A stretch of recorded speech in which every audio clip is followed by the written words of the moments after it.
You know you had a good week as a company when you get hacked not once, but twice. One of them is a positive story and everything else is going on is so positive and good that you are having one of the best weeks so far this year, at least in my opinion. And on another hand, some of the Tesla competitor stories that were coming out weren't really that great, but we're going to go over everything.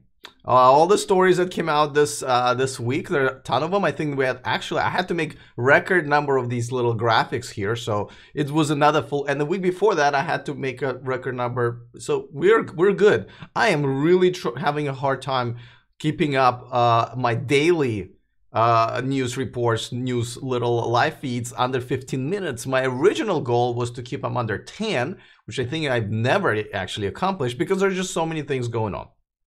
All right, that's to our advantage. So, by the way, hi to everybody in the chat room. I see so many people are joining. Tesla P85D, that's not a car joining us. That's actually a real person who actually has a, what, P100D or 100D, right? Just bought one. Welcome from Lithuania. I was just going to tell you and complain to you about how cold it is here. And then you told me it was minus 20 Celsius. So I figured it's not that bad here in California where I'm at, though we are kind of freezing for what it is here. Of course, Jan is also in the chat room. Physics, Anton, even my girlfriend is joining. You know, when my girlfriend decides to kind of hang out with us guys on Sunday, we are going to have a good day. Ben from Canada. Ralston Cowboy DRK, she says hello everyone. More news is good news, says RB in the chat room. That's correct. And of course, Manav Patel from Australia. How are things going over there? How's the weather? You're the only hope here for somebody with a good weather. Is anybody here with a weather over 20 degrees Celsius, which I think is about like 70 Fahrenheit? Let us know. Girlfriends are the best supporters, says Physics. I agree, yeah. Especially if your wives don't know, right? Yeah. So, hi from Oslo, Norway, says Ivan.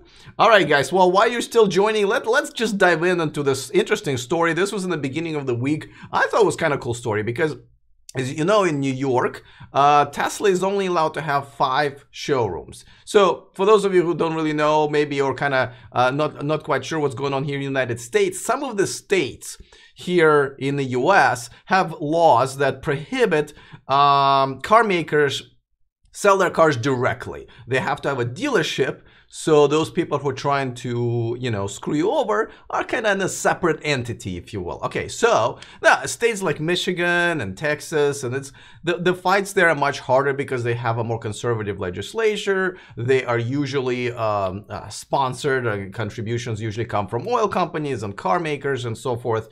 So it is definitely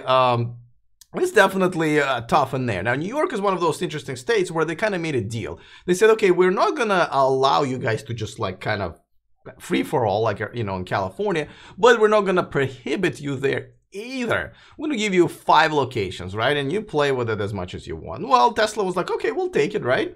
But then, you know, they kind of outgrew the 5 showrooms that they had. And so now there's a new bill that they're obviously pushing for that was introduced. And they're saying, hey, we would like to have up to 20.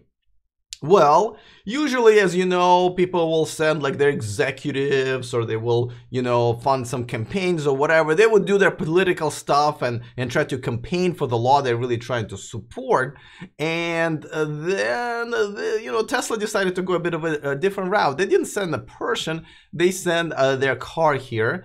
Basically, they just decided to have the car tour the New York locations where they would love to have an actual showroom. So, and I know some of you guys actually either have already gone or scheduled to go. So I can't wait for you to actually report back to us about that, so we can see how it went. But anyway, so they just want to get the people excited about the car and have them call their you know, lawmakers and tell them that they want the bill passed. It kind of reminds me of how companies sell toys, right? Like, you don't sell a toy to a parent, right? You sell a toy to like a 5-year-old who will nag the parent so much that the parent will spend the money, right? It's kind of like the same strategy, which I absolutely love, right? Tesla is going to make sure that people love this car, because everywhere they went so far when they had their first cars, display cars in showrooms, the lines were so big that because people were so excited that I think Tesla knows that the people are going to love the car. Then they're going to go to the lawmakers and say, hey, we want this damn car. Come on, let them open another showroom here so it's convenient for us. So I thought it was kind of interesting story, so kudos to them. All right, let's get back in the chat room and see who's got the best weather. High from 30,000 feet, says Jonathan. Well, that can be very warm in there. Now Nigel says it's about 20 degrees in his living room. So yeah, the weather is not bad as well. What do I have? I have mine set to 24. Talking about Celsius. Robert says it is here 23. Well, you got to tell us where you're at, man. Maybe I missed another message from you. Lucas from London. I'm assuming it's foggy. I'm just guessing. It's still nice hot summer here in New Zealand, says Isaac. I am jealous. We're done. We're almost at our next summer here. Good morning, says Derek. 5 years will live in Sebring, Florida. Can't wait. Hate cold, says Sebring Tesla. Let's see. Hi from South Africa, says Jaco. Weather is very pleasant. Yeah, that's probably another place on the planet where there is not that bad. Another person from London, Jean Mark. Haven't seen you here ever, so welcome. The bill in New York will most likely pass, says DRK, and she's probably right. She says great strategy. Physics. That I just had to. Why did I have to approve your comment? Did you say something bad? You said, hey, I have an e-skateboard. That's my toy and enjoy it riding to work, which is Amazon. People call it the tank. Refer to my channel for its size. Okay, see, when you said the word tank, YouTube completely freaked out. They're like, oh, are you sure you want to approve this, comment? They're too sensitive, too sensitive. Dennis from Montreal. Big Fat Zero in London, says Jean Mark. Well, okay, it's not that bad. I actually expected something much colder. Ryan Store Cowboy says in Western Pennsylvania, it's 54 degrees. So we're talking about, what, about 10 degrees Celsius? Minus 12 Celsius, says Anton in Sweden. Carlos in Portugal. How's that? How's the weather over there? Let me know. We'll get going. Ivan says minus 11. Wow. Yeah, I'm feeling much warmer now, guys, because I was going to complain about our 5 to 10 degrees Celsius. Though I have to say, here in California, it's complete misleading advertisement. You look outside of the window, you look at this beautiful, well, not this particular one, because I have another apartment window in my view here. But you go outside, it's like beautiful weather, blue skies, sunny, and you're like, yeah, I'm gonna have a great day. I'm gonna go to Santa Cruz, which I'm still hoping to. And you go outside and it's freezing. It's freezing. It's windy. You go like, oh no, I'm okay. I'm okay in my living room. I'm good, guys. Never mind. So it's a bit of a false advertisement here. Well, here's some non-false advertisement, and because it is from Evanex. Evanex is the sponsor of this channel and of this video. Of course, they make aftermarket accessories for your Teslas, including the Model 3, by the way. If you're one of the lucky people who already got their Model 3 or just about to, head over there. And by the way, they have created a discount code for all of us, just for this community. I believe it's E4 Electric, but don't quote me on that because it's in the description of this video. So go there, shop, and have a good time. Let's get back here. Two Crazy Productions Vlogs. Now that's a long name. But welcome. I haven't seen you here either before. It's a lot of new people here, guys. What's going on? I mean, welcome, but that's pretty cool. Why is the Model 3 having so many delays in production? Well, how much time do you have, well, okay, so a couple of reasons. One is, okay, you want to talk about Model 3 production delays? All right. Okay, so there are a couple of reasons. One is You know, Elon Musk, I guess is his thing. He likes to overpromise as far as the everything, but he delivers on the stuff and actually over delivers on the stuff that he promises, right? Like with the semi-truck unveiling. But he doesn't do it on time. He does pretty much everything he promises. He just doesn't do it on time. I don't know why necessarily. I mean, of course, he needs to make sure that investors are happy and customers are happy. But I think it does get in trouble because when, you know, the delays happen, you know, stock maybe goes down and people decide to go for different cars. Like a lot of Model 3 reservation holders decided, I'm going to go with Chevy Bolt. That doesn't look that bad anymore. You know, so I don't know why he does it. But in this, and by the way, it's been the same with the Model S and with the Model X. This isn't the first. It's not the first time. You know, the car is delayed with the production. So as a matter of fact, I don't remember once when Tesla was on time with the production. So your expectation should have been within those limits. But, you know, so when they were trying to make the car, you know, the way they're making this Model 3 is very, very different from before. As a matter of fact, it's very different from almost all other manufacturers because it is extremely automated. As a matter of fact, you know, they kind of pride themselves on, you know, making robots that make robots, right? So this is, or they say making machines that make machines.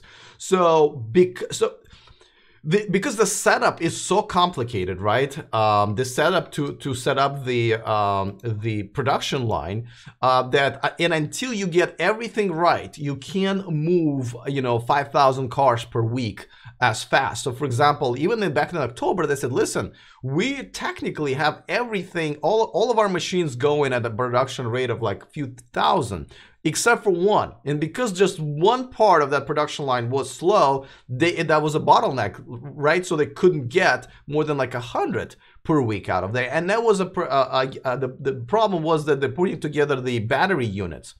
And again, once they get that done, which it looks like now they can jam. Now, you know, once everything's figured out, they will be forever and ever. But at that point, and still they're ramping up the production now, that was a bottleneck that they had to solve. So that, you know, and I'm not really sure why they thought everything was going to go smoothly. And so they're very close to 2,500 per week. At least they're supposed to have it in another month. And I actually don't have any doubts at this point that it's going to happen. And then they're going to ramp it up to another 5,000 per week by the end of June. But right now, I guess they have an assembly that's still in Germany, right? Because Grumman Engineering, the company that they bought that makes the robots, it's in Germany. So they still have to, you know, pack it up in suitcases, you know, check their luggage, get it over here, unpack, you know, that takes a while. You look for the drawers and, you know, but you have to set it up, is what I'm saying. And then you then they're gonna have that assembly line here, and that will kick the production ramp up pretty much to the full scale. So that is an explanation. So there are two, you know, just to kind of summarize. One is the fact that, you know, lots of talking and tweeting, which kind of never a good thing. I don't know if you've noticed, like around here, it hasn't been a good thing. But on the other hand, you know, there are legitimate, you know, ways how you go about ramping up a production when you're, you know, still a relatively small company. It's not like they have like, you know, 10 factories and they can get a few things going on at the same time. You know, they're still a small company. But if you think on a grand scheme of things, when they announced Model 3, they basically just said they were going to start making it at the end of last year. So they were kind of ahead of their time, and then they overpromised over that. And that's how they ended up behind. You know, do you remember how late Model X was to the market? I don't think people even know. And definitely will remember by how much they missed their production deadlines. And it's like one of the best-selling cars now in its class. Definitely one of the selling electric cars out there. So I don't think anybody's going to remember this whole thing about Model 3. But in a nutshell, and believe me, this isn't a nutshell. You know, you could have missed your lunch if I would have gone over, you know, everything. So, yeah, that's a lot of time I just spent answering one comment, but I hope we all kind of caught up. Okay, so Ben says, why would anybody pay for the AP okay, now I'm lost. And when it's not fully functional, it's like paying for a full pack of bacon and only get half and maybe more later. You know, I really suck. Oh, Autopilot. But you said V, and it's like says V. Oh, 5. Okay. I think I just decoded your message. You're asking why would anybody get a pay for the Autopilot right now in the Model 3. So, you know, I have a love-hate, well, maybe a hate relationship with the Autopilot. And we have another story, you know, that I covered earlier. By the way, Tesla P85D, a super chat, 50. I know they're not dollars. I'm really bad with currency, but nevertheless, I appreciate it. I appreciate any donations. It's kind of expensive to produce the show, I have to say, and so far, it's mainly out of my pocket. So any pocket change I always appreciate. But you're gonna lead me to another slide that I was gonna show later. But for those of you guys who support me on Patreon, thank you to you guys as well. Just like P85D, Tesla P85D did it right now with a super chat. People can donate to the show there, and I also post some exclusive content behind the scenes and other like bloopers there as much as I can for those people who donate to the show and support it. I know there's a lot of different trips I'm going to be taking. I'm going to be going to Monterey next month, then I'm going to go to Anaheim for the YouTuber convention, and of course there's going to be an LA Auto Show, probably Tesla unveiling, CES once again, and probably a couple of other either YouTube or car related shows that I usually try to go, and unfortunately they don't let me on the plane or in the hotel rooms without paying. I don't know what that's all about, but thank you for supporting me, and most importantly, just supporting by showing up. You know, Tesla P85D has been one of what I'd say about 30 or 40 people who just kind of hang out with me almost every day. I feel like you guys are kind of a little family, you know. As you know, well, my girlfriend's watching right now, but she doesn't always make it to the, I mean, she has a job and everything. But you guys are kind of my second family, and I really appreciate that. As a matter of fact, this is what makes me want to get up earlier on Sunday morning than I normally would prefer. And instead of going to the beach, sitting here all by myself in front of a camera and talk to you guys. So thank you. Let's see. Let's move on to another one, right? No, let me actually catch up to some of the. Oh yeah, so the Autopilot. Yeah, the Autopilot. Well, you know what? Let me just get to that story then. If since we're already talking about the Autopilot, might as well. You don't have to stick to the script. My script really is just my list of all the stories just as they came out, not necessarily in the order of priority, but more like a timeline. Let's see. Workhorse, Model 3, Tesla Semi. All right. Well, let me just talk about it anyway. I mean, you guys know what it looks like here. I got another graphics here for you anyway. That's my standard one. All right. So the Autopilot. So they are basically saying that, and it's leaked through Electrek, I believe, that Autopilot is one of the latest updates. Is in the now I found it in one of the latest stages of testing, and it's going to be rolled out. And what's going to be rolled out are the two features that finally make it complete. I will tell to Autopilot, you complete me, because 2.5, 2.0, just second version of Autopilot has been lagging behind of 1.0 version, and that has been my biggest problem with Tesla. I love Tesla and Elon Musk, but that was one of those things that I just did not. I mean, I'm sure they didn't do it on purpose, but that was very odd, right? So again, funny story. Tesla had a 1.0 Autopilot originally that they've developed with Mobileye. Well, really, Mobileye developed it for them. Now it's an Intel company, but then they had a little breakup.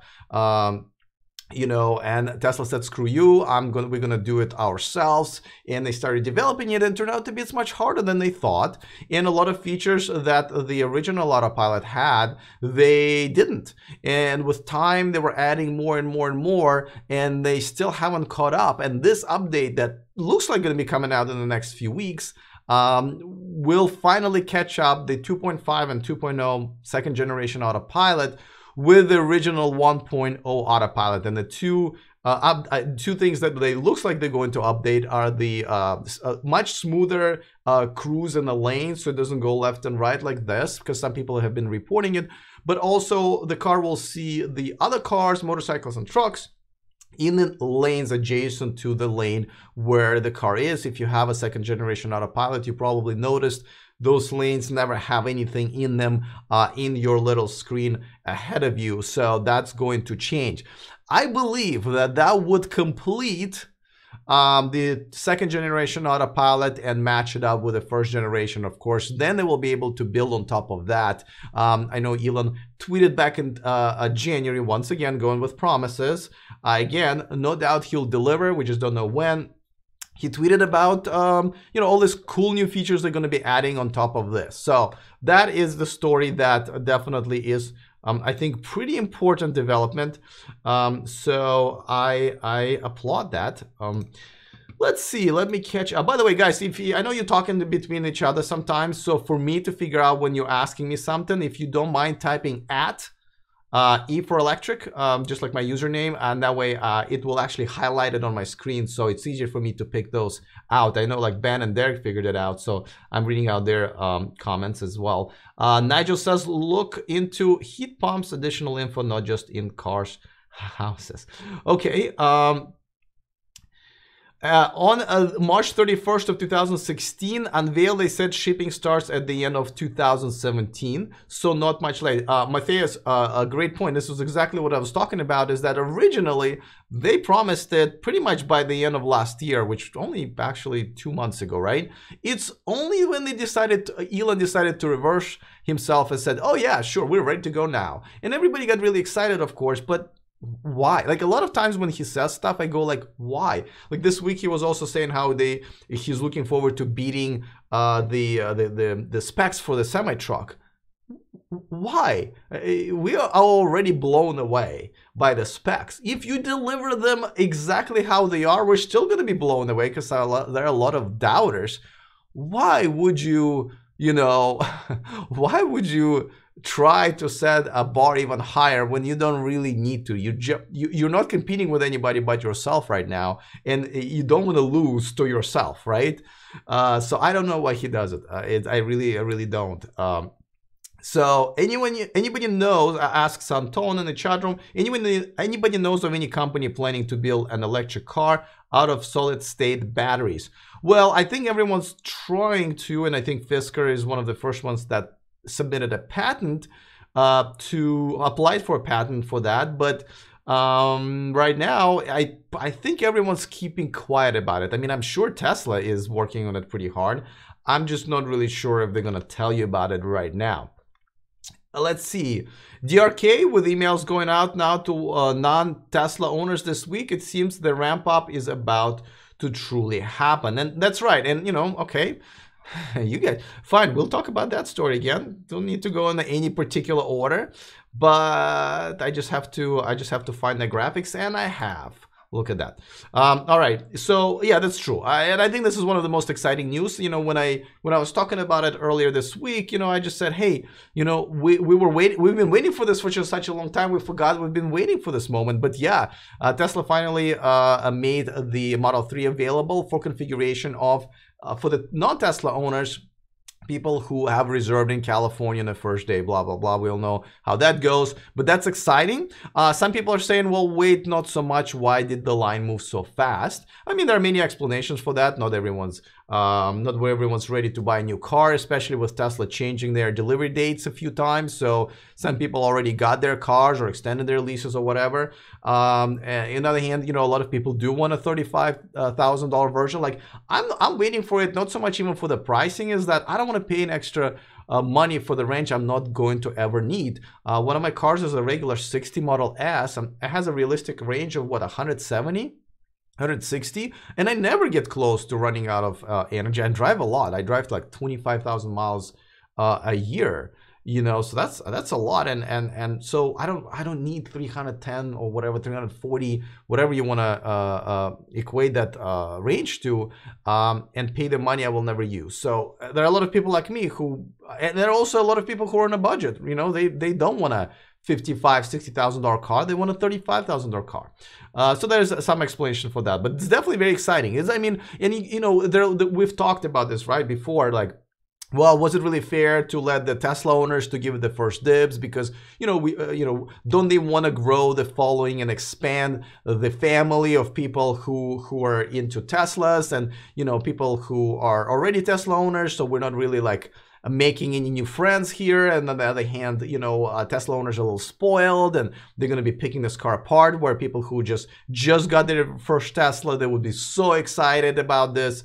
So there were arguments back and forth, but nevertheless, it is happening. I'm still assuming that current Tesla owners, like for example, for myself, if I decide to configure my car now, and there's another guy like also ready to configure, so it's not a Tesla owner, I will get the first dibs on that car. So I'm sure those who are current Tesla owners in queue are still have a higher priority. Now, I'd be interested to know if you do get a Model 3 now, and you're non-Tesla owner, which means you become a Tesla owner, if you put a second reservation in, you just decided to buy a second one, would you now get a priority, and you will get, you're able to configure your second Model 3 much faster, which right now, from what I understand, is almost immediately you can configure. By the way, if you're a Tesla owner and you decide to buy a Model 3, and let's say you also decided to buy a Model S, you will get your Model 3 way before getting a Model S. Model S and Model X are now have 4 to 5 months wait list, which is amazing. And well, I mean, it does make sense because, you know, $7,500 credit is going to be phasing out pretty soon, and a lot of people are tired of waiting for the Model 3. And then of course there's a shortage of used Teslas right now, so a lot of people are, or people are walking into the showrooms to look at the Model 3 and decide to get a Model S. So we're back to like 4 or 5 months of wait periods, and I'm even thinking, it's like, wait a second, my lease expires in August and September. Should I get in, like, shouldn't I be getting on the list? And I can just panic and say, oh my God, I'm going to get one right now. And the list will get longer, right? So it's kind of a snowball effect. Okay, let me catch up on some comments here, guys. When will the white interior be available for the Model 3, asks Jonathan. We went over this, I think a couple of times. People have spotted Tesla Model 3 with the white interior, which means that they are, you know, going to be making them pretty soon, but there is no specific date. I myself thought I was gonna get it, and then I kind of looked at some videos where, yeah, you can clean up the spills very quickly, but it still gets dirty, you know, and I'm not really sure. Yeah, so I don't know. I think I'm not going to, but I know a lot of people are waiting for it. Let's see. Always enjoy your show. First time live, says Randy Vanille. Sorry if I'm mispronouncing your name. Welcome, Randy. It looks like you're one of many people who are watching the show for the first time live. As a matter of fact, if you guys are watching this for the first time live, let me know in the chat room. I'm just kind of curious to see. I don't know if YouTube decided to be kind to us today and invited a lot of new people, or this is just our day. Derek in the chat room says, would you be able to go over the difference between the normal roof and the glass roof? I mean, yeah, so one of my car has a solid roof, another one has a glass roof. So it's, well, I think everybody knows what a solid roof is, right? The reason I picked it for my car is because I don't like the sun shining in my face or reflecting from the from the dashboard or whatever. I mean, it's not as bright, right? Because there's tint, but still it is kind of bright. Sometimes I take naps in my car during the day because I never get enough sleep, and it's hard to fall asleep with the sun shining in my face. The car gets a little bit hotter because of that, so I didn't like it. But my girlfriend has her as a glass roof. It looks cool. She has a white car with, so the cone is black and the roof looks very black. We tinted the wheels, so it looks really cool. I like that, but also it feels kind of spacious. You know, it feels spacious. I think it's that. And also you can open a part of it sort of as a large sunroof and enjoy if you're into that. So that's pretty much the difference. Oh, and the price. You know, you pay a little bit more for the roof. I hope I'm answering your question, unless I'm misunderstanding it, because it's, yeah. Let's see. Derek says, would you be, okay, that I just answered that. Well, Nigel says, Volkswagen not too different to Elon. They say we won't do bad things again after Dieselgate, then they poison monkeys. What's next? Yeah, you know, Volkswagen, I mean, we've talked about it. I really still waiting for an apology, not to me personally, just to all of us. And most importantly, some action. You know, maybe some donation to animal shelters or animal causes, or, you know, they were forced into donating a lot of money to electric car movement and green energy. But I wish I could see some proactive actions from Volkswagen, a German company created during Nazi Germany regime that's now still gassing some living beings. Just doesn't sound well, right? I hope you guys agree with me. Let me scroll down here. Model 3 delay, says Coral in the chat room. We are still in for at least one Model 3, but the second edition Model 3 may turn into a Jag I-Pace. Oh, you're talking about the Model Y. Yeah, I think that's what you're talking about. FB's diesel. By the way, how about changing a username?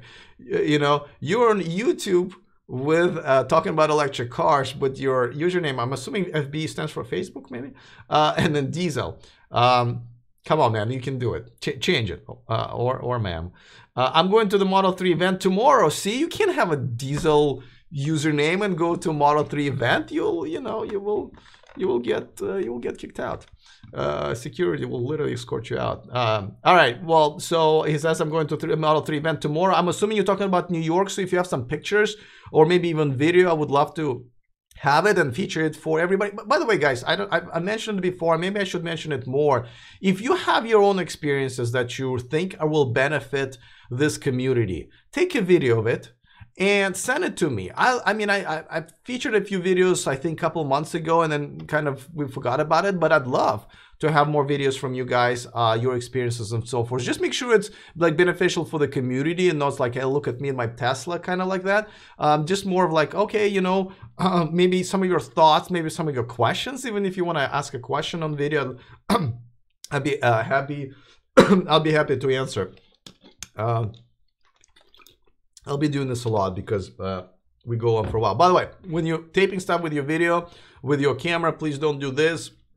Do this, because as you can see, this whole thing has to be horizontal. Just help me out. Help me help you. Okay? Let's see. Model. Okay, reading. I'm gonna go down there. I'm really. Oh my goodness, I'm really behind on the comments, guys. I'm sorry. Let's see. Oh, I'm really behind.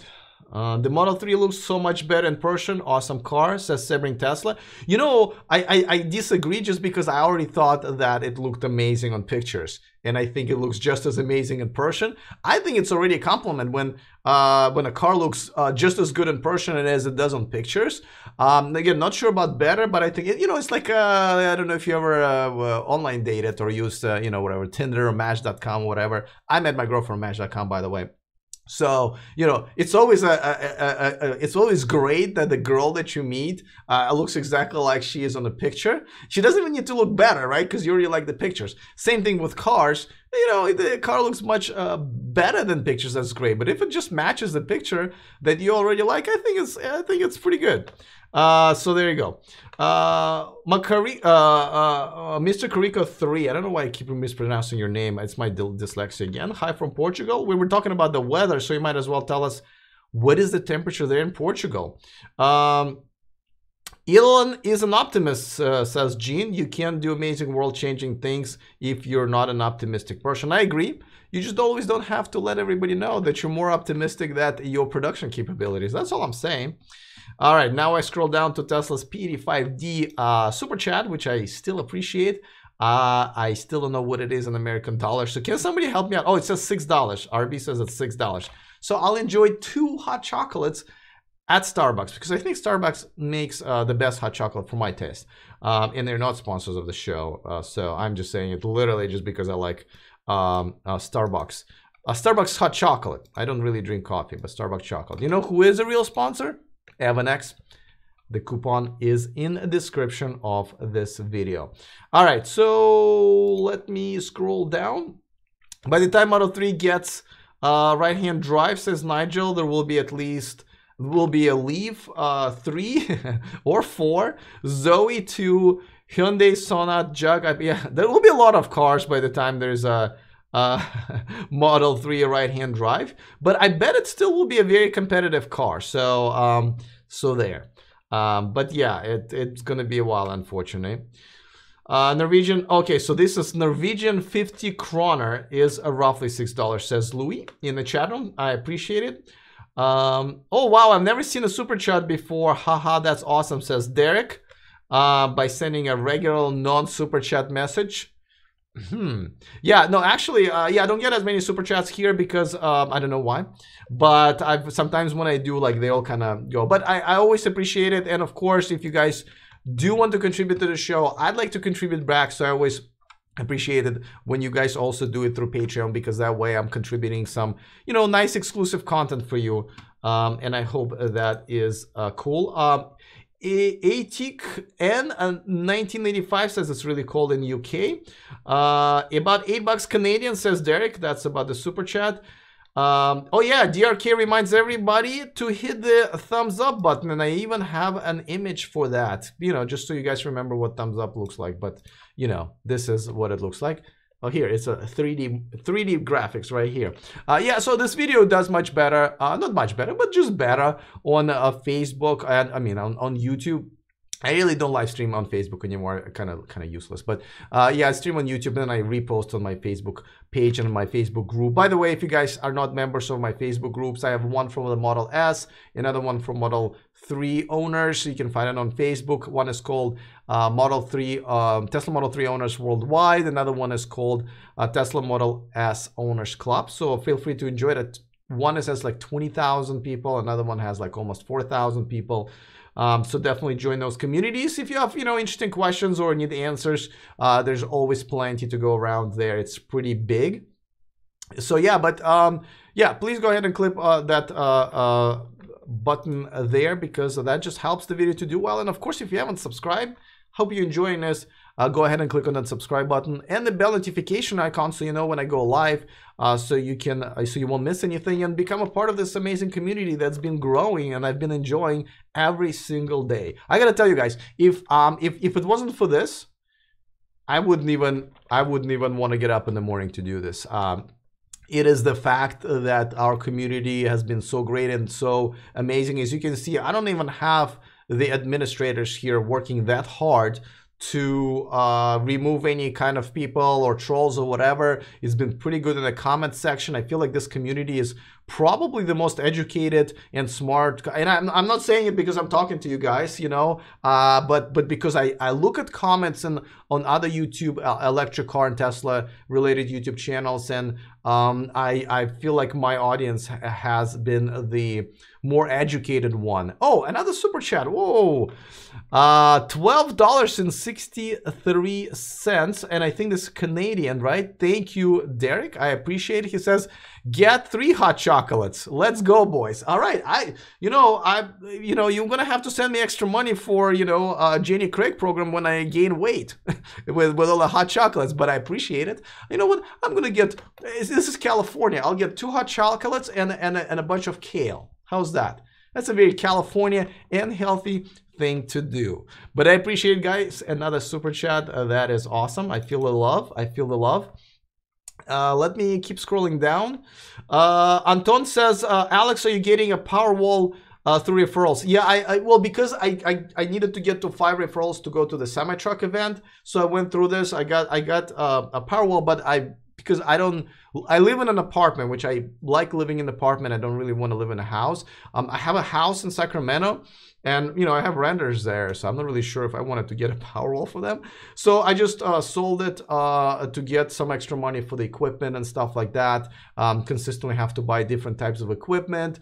I just had to spend some more money for a better internet connection. And as you can see, sometimes this video freezes, and that's a problem with my capture card, and I've been working on this for 2 months now. It looks like I'm gonna have to get a different one.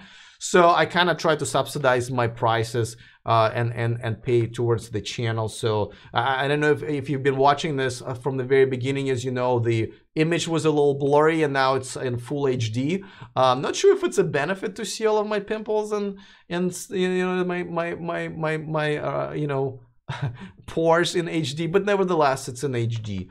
I just got a smart TV and I watched my show and some of it in a full HD. I was like, ah, no, whoa, that is way too big. I'm used to watching myself like on this type of screen. It's okay, but my big head kind of scares the crap out of me now. But so anyway, what do you think about Tesla in India? Says Matif Patel. I actually have a separate video about Tesla in India, and I just did an interview with the Car and Bike Show. I'm sure you're familiar with the New Delhi TV, so I should be on the air there in March. Though Russian State TV interviewed me as well, and I ended up cutting me out of their broadcast. So hopefully I'll make it on Indian TV. I do have a story about the, we had a story coming out about India just had their auto show, I believe, just outside of New Delhi, and this is one of the Mahindra's cars, and it looks good. There are a couple of interesting things, right? And I think I covered the story yesterday or the day before. Last year, there were only a few electric cars. This year, there were 25 electric cars, including hybrids, on the show. So that's definitely encouraging. But what I've been hearing about this is that, the Tata Motors and the Mahindra and others are targeting Indian market with a different, obviously, philosophy. They're trying to make cars that are super cheap because, people don't make as much money in India, unfortunately, and they're not going to pay more for an electric car because, they got budgets. And so these car makers are trying to make electric cars that are just as good as gas cars, because people, again, there's not a huge green energy movement in India just yet, but they're also trying to compete on price. So I'm thinking that, if those companies are going to end up figuring out how to make electric cars for cheap because they have to for that market, they will be able to expand to the rest of the world because, the rest of the world is still, it's tough because people don't have as much money for electric cars. Not all governments provide incentives. And so I believe the total sales of electric cars is only about 1% around the world compared to the rest of the car sales. That's not good, guys. I mean, it's better than before, right? But I think if the cars like these, cheaper cars, cheap electric cars are going to be hitting the market more out of the countries where they make them because of the need, then we got something. So I'm actually looking forward to it. I'm keeping my eyes on the Indian market, and also Chinese market obviously has some vehicles that are cheaper. Of course, you can argue that, these vehicles are made, without a lot of safety and regulation type of things that will never pass in the United States and other countries, but hopefully it's a solvable problem. So that's hopefully I've answered that question. But definitely looking forward to electric cars expanding into an Indian market because it's a different type of market. And I'm looking forward to some technologies that some companies might develop specifically with that. Gene says, why not? Gene, I know it was a while because I've scrolled up. Why not to what? Did I say no a lot today? But so why not? Let me know. Clear that up. Not sure what he would do with it in an apartment. Yes, so I can install an apartment. By the way, here we have a utility company that is being run by our city. So they have a program where I pay extra, and I do about 10% extra for them to guarantee that the electricity that I use here in my apartment, like this lights right now that are on me, all of this energy comes from only green sources in California. So we're talking about mainly solar, but some wind. We have some wind farms here in North Bay. So the electricity that I use in my apartment is 100% green. And again, I don't drive gas cars. So I feel pretty good about this. But yeah, Powerwall, I just kind of sold it, and I used the money to make this show better for you guys. Hope it's okay.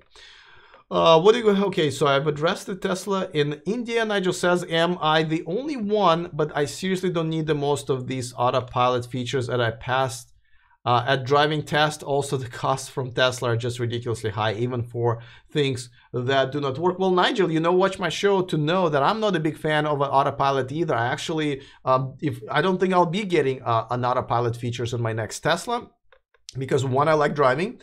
Two, when I got the Autopilot 1.0, you did not have a requirement to have hands on your wheel at all times. Yeah, you had to kind of touch the wheel, I think, once in 10 minutes or whatever. To me, having to keep your hands on your wheel at all times kind of defeats the purpose of having Autopilot, if you ask me.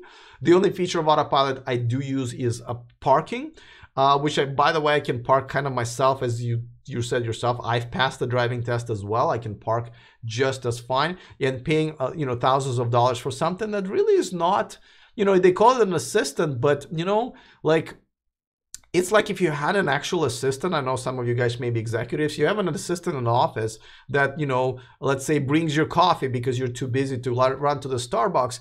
If you had to go to the Starbucks with your assistant, well, that's not much of an assistant. So I feel like when I have to keep my hands on while Autopilot is on my car, it's like going to get myself a coffee with my assistant that's getting me coffee. I don't know if it makes sense. So I'm not a big fan. I'm looking forward to level 4, level 5, self-driving features, but it's not for me. Again, I'm not really preaching here. I'm just saying that this is not my personal preference either.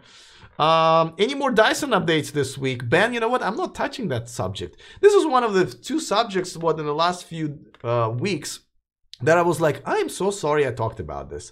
Because I thought you guys were going to be all in solidarity with me about how bad the Dyson dryers are. I already told you guys, every time I use a Dyson dryer, I either end up, all of my water from my hands end up on my pants, or it takes forever and my hands get dirty by touching the little hands-in dryer thingy, and I have to wash my hands again. I thought other humans had the same problem, and I know some of you did, but a lot of you guys gave me a really hard time, that Dyson dryers are the best, and how dare you just don't know how to use them, and yeah, so what's the big deal? Your pants will dry up, and yeah, so not touching that subject. But no more news, thank God for me, on this one. Derek says there's a manufacturer here in Vancouver called Electramechanica. They create electric cars called Solo, small 3-wheel 100-mile range EVs. I wonder if I saw them at CES when I was at CES. Maybe I have. Not really quite sure what to think of the 3-wheel vehicles that are also street legal, where you can ride in them. I don't know how safe they are. And I mean, I just think about driving it next to, like, even here in California, we have people driving these humongous trucks. And I feel like those 3-wheel cars can literally go underneath, which means that those trucks may not even see you from all the way up there, or even buses, right? So I'm not really sure how safe they are. I don't know how to feel. I know people who drive them love them, but I'm not sure if they're that safe just because how tiny they are. Rogers Mada in the chat room, also haven't seen you here before, welcome, says Elon wants to make the semi better because he can. Yeah, no, I understand he can. I'm just saying he already promised so much, then there is really no reason to up the expectations any further. You can, keep the same amazing expectations that we have of a semi-truck, and then when you roll it out, you can surprise us again. But you're not surprising us by higher expectations. But if it takes longer to deliver, like it was with Model 3 and Model X, you're only gonna, break our fragile hopes. That's all I'm saying. Let's see. But yeah, point well taken. Base $35,000 Model 3 is the best deal, says Tesla P85D. Well, I mean, it depends what you need, of course. If you extend the range, like right now, you can only get an extended range. If you need the range, $9,000 for an extra, what?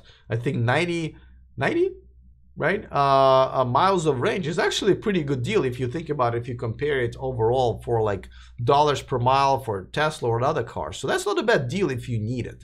But yeah, I mean, $35,000. And don't forget, it's going to be less in, maybe not here in the United States, but it's going to be less in other countries that provide the incentive. And California and other states will continue providing their small incentives. So it will definitely be even less than $35,000. Let's see, Milt, another newcomer here, welcome, says, I'm a Tesla owner, just configured. Did you configure your very first Tesla, or did you configure your Model 3 because you're a Tesla owner? Let us know. Is the Model Y meant to be, asks Louis. Well, what do you mean? Elon said that Model Y is going to be the best-selling Tesla. I tend to agree because, you know, Model 3, I mean, granted that it's given that it's going to be under $40,000. Yeah, I mean, here in the United States especially, and even in Europe, a compact SUV that is a good car that's obviously can put a lot of stuff in the back and jam a lot of people inside is going to be a popular car. And I do agree that it's probably going to be popular, more popular than the Model 3, which is a compact sedan, right?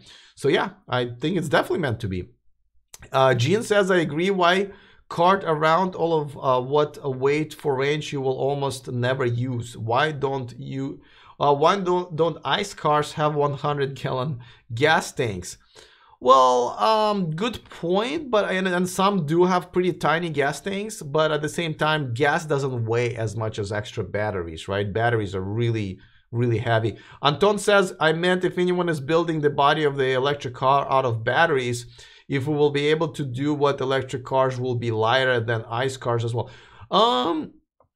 I mean, I'm not really sure if the answer will be in batteries. Definitely not lithium-ion batteries. Maybe it will be a combination of solid-state batteries and supercapacitors, because solid-state batteries are lighter, and probably once they are produced on the mass market for all of the electric cars, they will probably improve them. And of course, supercapacitors are pretty light as well. So I think that's where the electric cars are going to be lighter than gas cars. Let's see. But had to put, $2,500 down. Musk is running out of cash, says Mill. $2,500. What did you put the $2,500? I thought it's either $5,000 for Model S or Model X, or $1,000 for Model 3. Am I a little out of date there? RB in the chat room says, I think it only works for Model S and Model X to get a Model 3 over non-owners. Yeah, you might have a point. So, but I'm kind of curious, right? Is because I don't think Tesla thought it through about, what a Model 3 owners would be considered Tesla owners. At least that's what I was told by a representative. Well, good. That meaning like, yeah, that's good. But a lot of times representatives don't know their own information. It's not so much because like they're not good at it. I think Tesla doesn't always do a good job communicating that to them. I've run into the problem myself, and heard a lot of times when people say, oh, my rep said this, and then something turns out to be not true, and you go back and say, but you told me, and they're like, oh, but they told me up there. And so it's not always that way, but I'm wondering. It would be interesting to find out. We're just going to have to find somebody who just bought a Model 3 and wants to buy another Model 3. So that I'm assuming that would be pretty rare, right? Non-Tesla owner who just bought a Model 3, who also wants to buy another Model 3 immediately. That's the guy we need to find. And there's probably like 2 of them right now. Robert Smith in the chat room, why was battery range become like trim level in old cars? Seems less than brilliant when providing the viability of electric cars. Not sure if I understand the question. Why has battery range become like trim levels in old cars? Oh, I mean, meaning like it's an option, right? Like there are different battery sizes. And I mean, I think that's, I'm not really sure if I'm understanding the question, but I think it's a good idea to have different battery versions, just like you would have different trim versions, just because people have different needs and different budgets, right? That's really all about it. Whether you need a longer range or a shorter range, and whether you have enough money to pay for the longer range. Or people like me who does have enough money to pay for a longer range, but doesn't need it and doesn't like spending money for something he doesn't need. I guess, I don't know if it makes sense. So I hope I answered that comment. Let's see. Randy says the Semi needs to have more range and is so important for emissions. Well, I mean, what do you mean it needs to have longer range? It has a pretty decent range right now because, oh my God, I'm so behind. Just realizing how behind I am on the comments, guys. Let me catch up. So I'm going to have to skip some of them. So I apologize for that. I probably am 10. So if you made a comment 10 minutes ago, 15 minutes ago, I'm just getting to it. So I apologize for that. So let me catch up. Yeah, so it looks like semi truck with a current range of 500 miles will satisfy like 80% of routes. So that's pretty good. Yeah, it will help. It has longer range, maybe up to 1,000 at some point, but I'm sure it's coming. By the time they satisfy and sell their trucks to all the customers who are more than happy with that range, they'll get there. Let's see. So I'm going to skip a few comments, guys. And again, it does help when you put @E4Electric before your comment. That way it highlights it for me. Two Crazy Productions vlogs. Says, not fair. Tesla owners are getting first dibs on the Model 3 and getting the $7,500 federal tax credit, perhaps twice. Well, your $7,500 tax credit only goes per each car. So, and it only is your own money that you pay and taxes. So you're not, you're not getting any extra money from anybody else, but the money that you were going to pay, or the taxes you were assessed. We've kind of talked about it before. So on one hand, yes, it is the people who want a cheaper version of the Model 3 that need it the most, but it is very likely that people who paid more money in taxes are the ones who are going to be getting that $7,500 full tax, which does seem to be fair. So I find it a little unfair. I mean, I just don't see any reason why current Tesla owners have a higher priority than those people who want to get their first Tesla. I think I can argue either way. But I don't like that. And I think a lot of people kind of indicated that they also not that big of fans of having Tesla owners getting first dibs. But as far as getting the tax incentive, in some ways it does seem to be fair. People who pay more in taxes should get dibs on when those taxes are getting back to them. I mean, it depends on what kind of philosophy you have, right? Gary in New York says also he's going to the New York event on Monday. We'll take video gear and record it if allowed. Thank you. I appreciate that. Please make sure that you are allowed to videotape. Most of the time they don't mind, but nevertheless, again, please keep your phones like this, not like this. So it's easier to fit here. Well, I still don't know which way to point here. I need a smaller car than 3, says Nigel. Prefer tailgate, out of stuff, waste of money, outside traffic jams in LA and London and so forth. Yeah, that's why I think a lot of companies who make tiny little cars for Europe or India will do well if they expand to the rest of the world. When is Tesla coming to Africa, says Rogers. Elon Musk is from Africa. But yeah, I don't think anytime soon. I mean, it's, it's same thing with India, and it's also smaller market. The average income is not that big. The infrastructure and electric grid is not as reliable.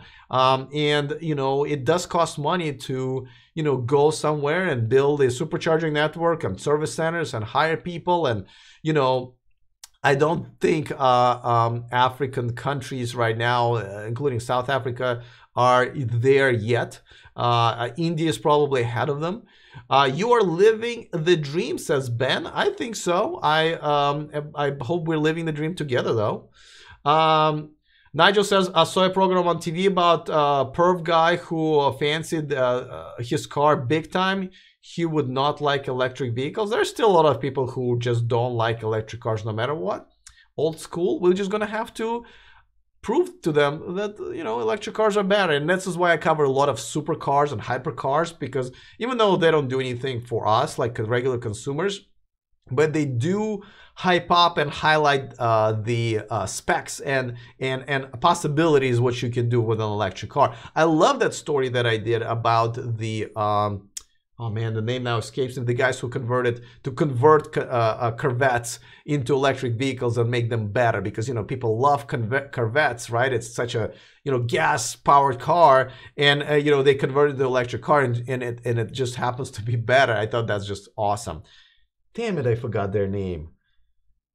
Oh man, I can't believe that. I had such a great time with them at the I just got to look it up. Sorry guys, I'm just gonna go ahead and quickly look it up in my computer in my because I really feel bad about not Genovation. There you go, Genovation. That I'll look them up, and I have a video about them on my channel. Mr. Carico 3 says it's 12 degrees Celsius where he is, pretty much approximately the same as where it is right now. 80 degrees Fahrenheit, which is about 25, 23 in South Texas. Yes, I believe it. Daughter just left working for Starbucks, says Nigel. Bad words in our house. She's now in States. I'm sorry. Starbucks. I love the way the hot chocolate tastes. I like what they've done, but it's a big company, so you can You can look at it different ways. Vic O in the chat room says, end of March will define if 7,500 tax credit ends in June or September. If they are smart, they will probably sell their 200,000th car on July 1st.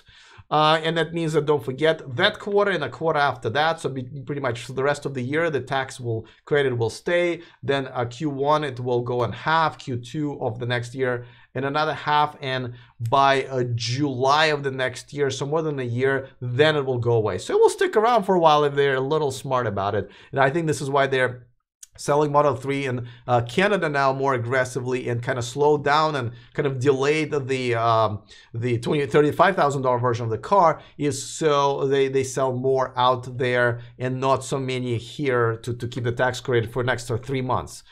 I'm sure they're smart about that.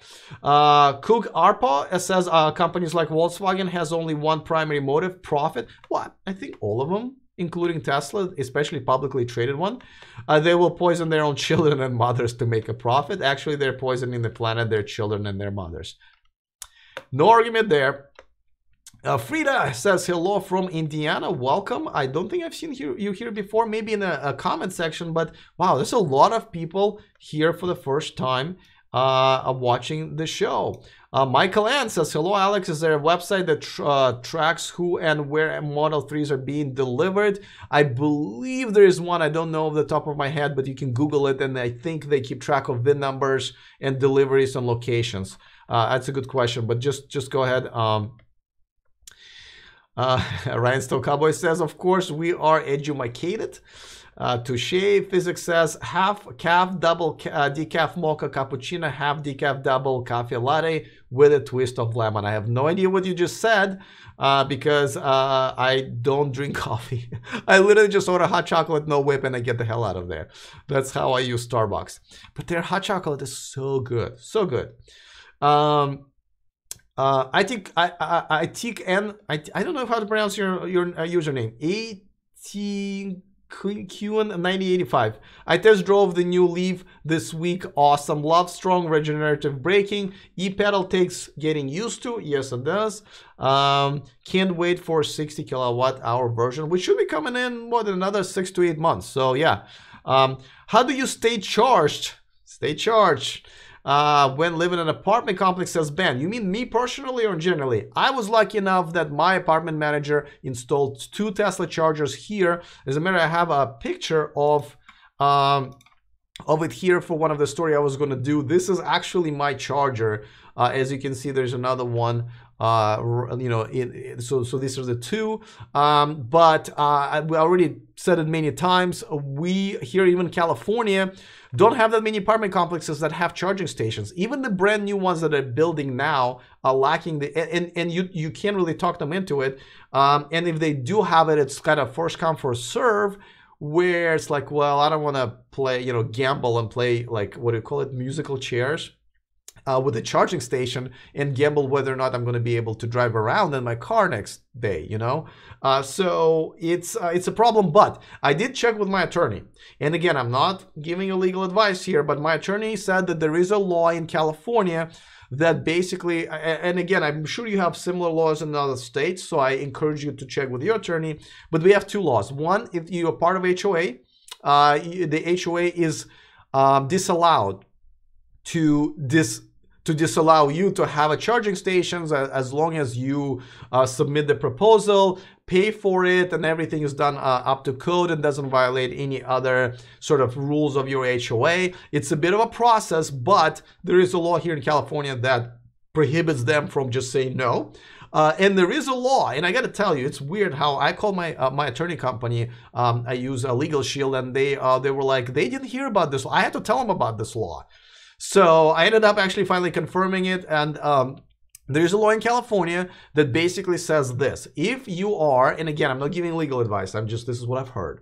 You can Google it. If you own an apartment complex that has more than 5, I believe, parking spots, you are absolutely prohibited from saying no to a tenant that wants to get a charging station, as long as that tenant pays for it him or herself, and of course it needs to be done with a licensed electrician, or the apartment complex does it for you and you pay for it. So there is a law, but I gotta tell you, if it's in the garage, like I live in my apartment complex, but the garage is downstairs, then it's pretty costly to run a dedicated 40 amp line all the way to your spot and then include a charging station. So I'm kind of lucky here, but you can do it.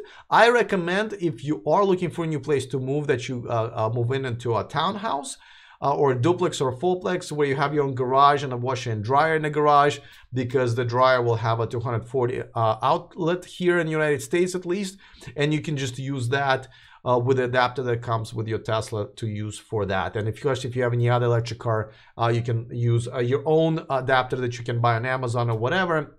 By the way, I have a link to some of the Amazon products, like little charging stations in the description of this video. So you see, I'm doing this with my hands because it's still kind of cold in here. So check this out. Let's see. Okay, Louis says, any YouTuber who can spell EVs without the apostrophe is intelligent enough to have my respect. Yeah, you know what? Sometimes I do put an apostrophe because people expect it. But you're right. You're not supposed to put an apostrophe because it's not EV. It doesn't belong. It's to that EV, right? It's multiples of electric vehicles. But sometimes I put an apostrophe just because people expect to. But you're right. Let's see. So that's how I stay charged. Tata Motors owns Jaguar, says Louis. Absolutely, they do. But I think when it comes to making cars in India, they have their own. They do it under their own brand. And of course, I'm looking forward to iPace at the end of this year.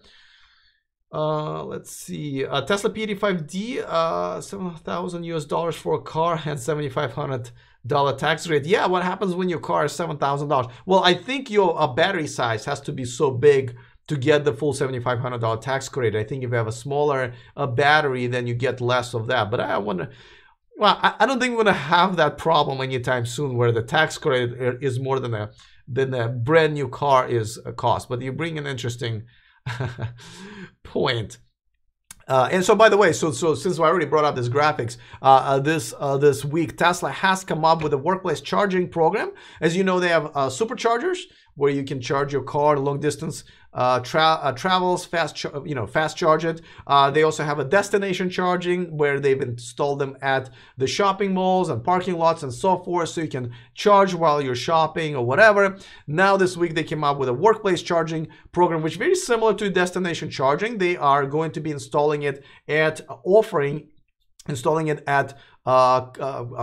campuses. Like, I work for a Silicon Valley Fortune 100 company. We have a few spots that have a charging stations. They are charge point that also charge, but a lot of campuses here, like Google and Facebook, you can charge for free. But nevertheless, so what's going to happen is Tesla will pay for the, I believe, installation and the chargers, Tesla chargers, and then the company has to figure out the electricity and I think pay for it.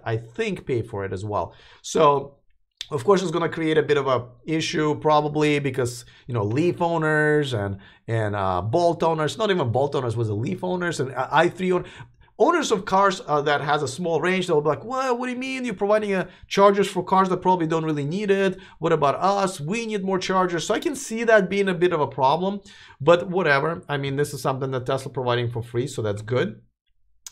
Let me scroll down to catch up on some points. So that's a workplace charging program that Tesla started. Now, I like that. I'm looking forward to that because right now I can't get in to charge my car because all of the Priuses and Leafs and other cars are charging. Some companies set up like 2 to 4 hour window when you can charge, and then you have to disconnect your car, and it's inconvenient. So here, just the Tesla cars can charge, and it will be a separate, sandbox kind of a thing.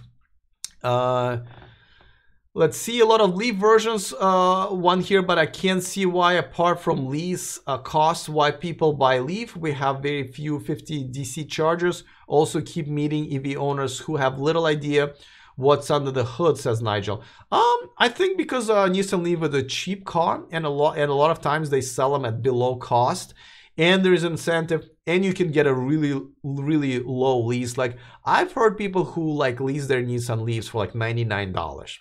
And even right now with the new Leaf, I think they're running at $229 a month Lease with actually not a bad limit on miles, which was like a 12,000. So and and for a lot of people, it is, and obviously they're saving money on gas and many other things. They get a sticker. Don't forget, here in the United States, you get a carpool sticker. So in areas where there's traffic, that helps. Though sometimes, actually most of the time, the carpool lane moves just as slow as the rest of the traffic, but nevertheless, sometimes it does help. And they are more than happy with their 100 or now 150 mile daily range. So yeah, and it's a good deal. I gotta tell you, I actually can see why people buy the new Leaf, especially the newer one with a better range and a much better look. Let's see, gonna skip a few. Is there a benefit to using the Powerwall without solar? Well, wow, what an interesting question. I guess if you get the electricity at night, right, when you have a very low yeah, okay, yeah, I'm gonna say yeah, because okay, so if you have a Powerwall but you still are connected to the grid and nothing else, you want to get your electricity at night, a lot of companies will provide you with a much cheaper rate at night. You can charge your battery and then use it at the peak hours, like when you charge your car or when you have to use the air conditioning, and that way you're using a cheap electricity from nighttime during the day without overloading the grid. So yes, my answer is yes. No Autopilot, says Bennett, to my comment about me not caring too much for the Autopilot. That was about 15 minutes ago, but I'm just catching up with all these comments.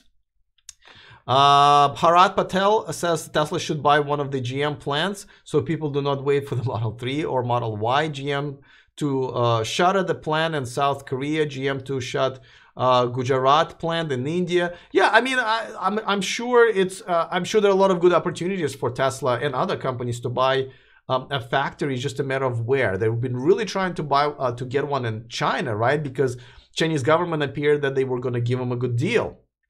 And now it's falling apart. So, because they sell a lot of cars in China. One of the stories is that Tesla sold twice as many cars last year in China than a year before.